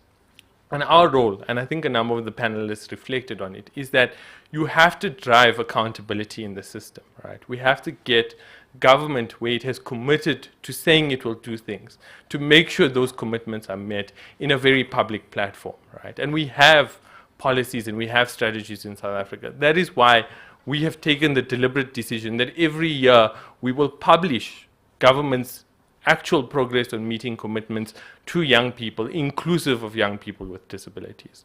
Those reports are available on our website. You can check them out, and we'll continue to publish them until the end of the administration, because there has to be accountability, but equally there must be consequences for those who continue to fail to deliver on commitments to young people. Secondly, and I want to use a practical example of this, is that target setting is important, right? So it is important where we say 2% or we say 7% or we say any sort of percentage, right? But it is useless in my experience to set a target without creating the enabling environment for that target to succeed. Yeah? So you take Minister Motsaledi's project, right? And we were deeply involved in many of the youth employment and education projects, right? The only time that project will succeed is if you think when you design, how you design inclusive of young people with disabilities. So when you think about design, is to say, when I recruit, am I inclusive of the recruitment of young people with disabilities in every single spectrum, whether it be blind or deaf or mental health or any other form of disability, right? When you place those young people, do they have the tools that they need to be able to succeed in the workplace? Yeah. But equally so, are they protected from workplace bullying or discrimination? Do they have the level of support so that they don't drop out of that program? In every single program that we design within youth employment, we are pushing for the design to be inclusive of young people. And I want to close off with how you make this being from theory into public policy, right? Is that 2 or so years ago, President Ramaphosa tasked us with revitalizing national youth service in South Africa, right?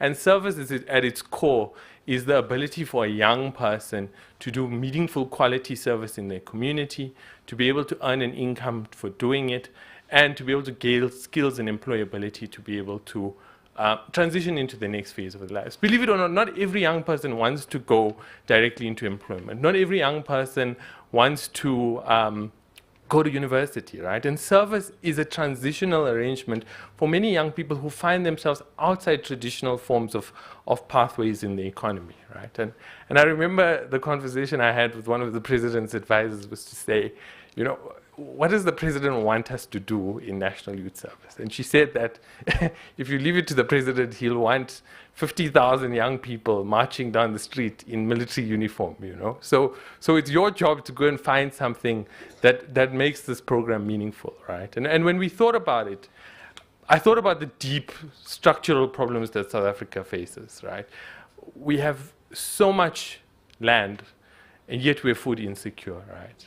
We lament about how in our public schools, you know, young people don't play sports. There's no arts and debate and culture and chess anymore. And I said youth service is an opportunity, or we said youth service is an opportunity for us to revitalize many of the forgotten about things, right? To use youth service not as an income transfer program, but to address many of the societal issues as a real socio-economic program of government, right? Now, I want to reflect on, and we did these things. In the design, we said that let us set a target for young people with disabilities. Let's be inclusive of the recruitment. Now, I've invited one of the organizations to be here today because we went to civil society. Civil society is the ones who are creating these meaningful opportunities for young people, right? And one of the organizations is Sports for Social Change, right? They were started off when Nike wanted to look at sports as a mechanism for change on the African continent and across the world, yeah? And I think it's relevant because Madiba himself believed in sports as a uniting factor and as a nation-building and social cohesion program, right? And in the Sports for Social Change network, they recruit young people to be sports coaches, to be runners of recreational facilities. Yeah, but what inspired me about what they're doing is that we asked organizations at a minimum to take 3,000 young people. For them, they're absorbing 4,000 young people for us. Out of those 4,000 young people, they didn't take 2% living with disabilities. They didn't take 7%. They asked for 80% of those young people to be young people who faced any sort of disability or special need. Yeah? And generally when I talk about this, I'm heavily overcome with emotion, right? Because it speaks to what I think we are trying to do here today, is to say, if we do the bare minimum, we will not get to where we need to be. Yeah? It takes organizations and business and government to say, we will treat everybody and we will go above and beyond the call of duty to achieve what we want to do for young people in this country. Yeah? And I think that for me is an example of how you can take public policy like this, right, and use it to craft meaningful, long-term, quality partnerships. Yeah? And I just wanted to cite that as an example of what is possible when we think outside of nominal, generic, very forms of thinking. So thank you very much, colleagues. I hope I have not gone past my 5 minutes, but thank you very much, and I hope you all have a wonderful lunch and travel safe home.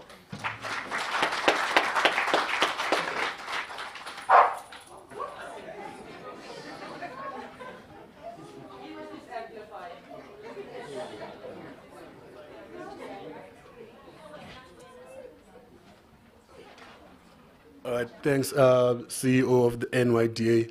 I think we have a mouthful for today, and there's a long road ahead, but I think we've taken the initial steps towards that road. So just to thank you again and to alert you that we have lunch downstairs that's been prepared, and we have a shop on your way out. Just pass by there. I'm sure we have enough T-shirts, shorts, caps, and everything for everyone.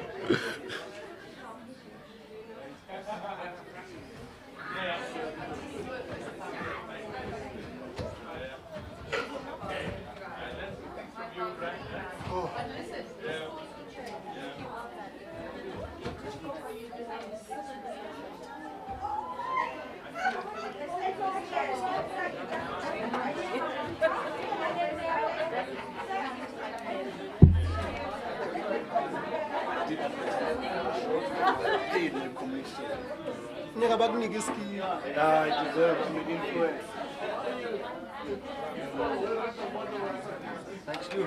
You've been such a sterling job. Tried our best. Yeah, I think the important thing is what happens after. That's what we're looking for.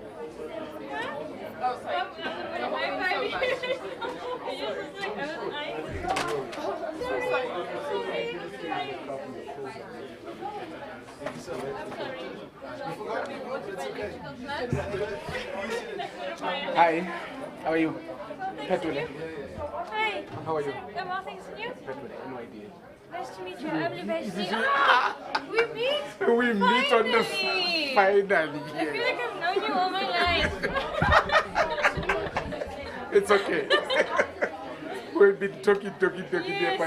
I'm so glad to finally. Yeah, now you put a face. Finally. Yeah. How are you? I'm good. And you? I know we said we'll catch up after this, but it looks like. I think what we need to do is have things to teach you. Particularly if it's going to would want it to be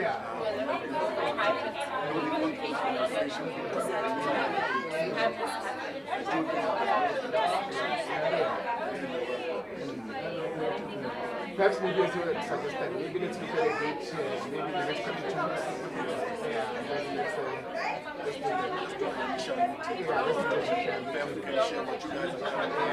maybe it's an opportunity for you to come to our office if you're not far. Let's do it like that. Just in the weekend, I'm sure you see it. Oh yeah, it's a chance for us to get out. We'll have our office. Together after them. So you come to your office. Yeah. But I think what we'll do is attending the conference. No, that's fine. We can communicate from Monday. Let's communicate from Monday. Yeah. Thank you so much. Thank you. Thank you for the work. Thank you for the work. Without you, we don't do it. Yeah. No, you also, it's a partnership, so we need to benefit. But it's good to see the work come out and people are talking about physical things. Yeah. So the duty we have now from our side is to report. Yeah, the future we share. We need to share and then we'll talk about it. Yeah. But from Monday we can have it, but thanks, my brother. Thanks a lot. Thank you. Well done. You did a great job. You did a great job.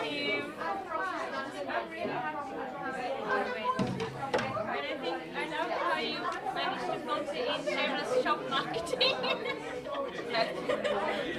I'm trying to keep that shop of generic money so we can keep our jobs. Honestly.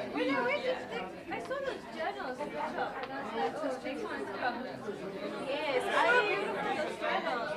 The journals that he was writing wasn't the ones where he was writing letters to Malcolm when he had his family journey. The books with the Oh, the books. Oh. I was more Are they being sold?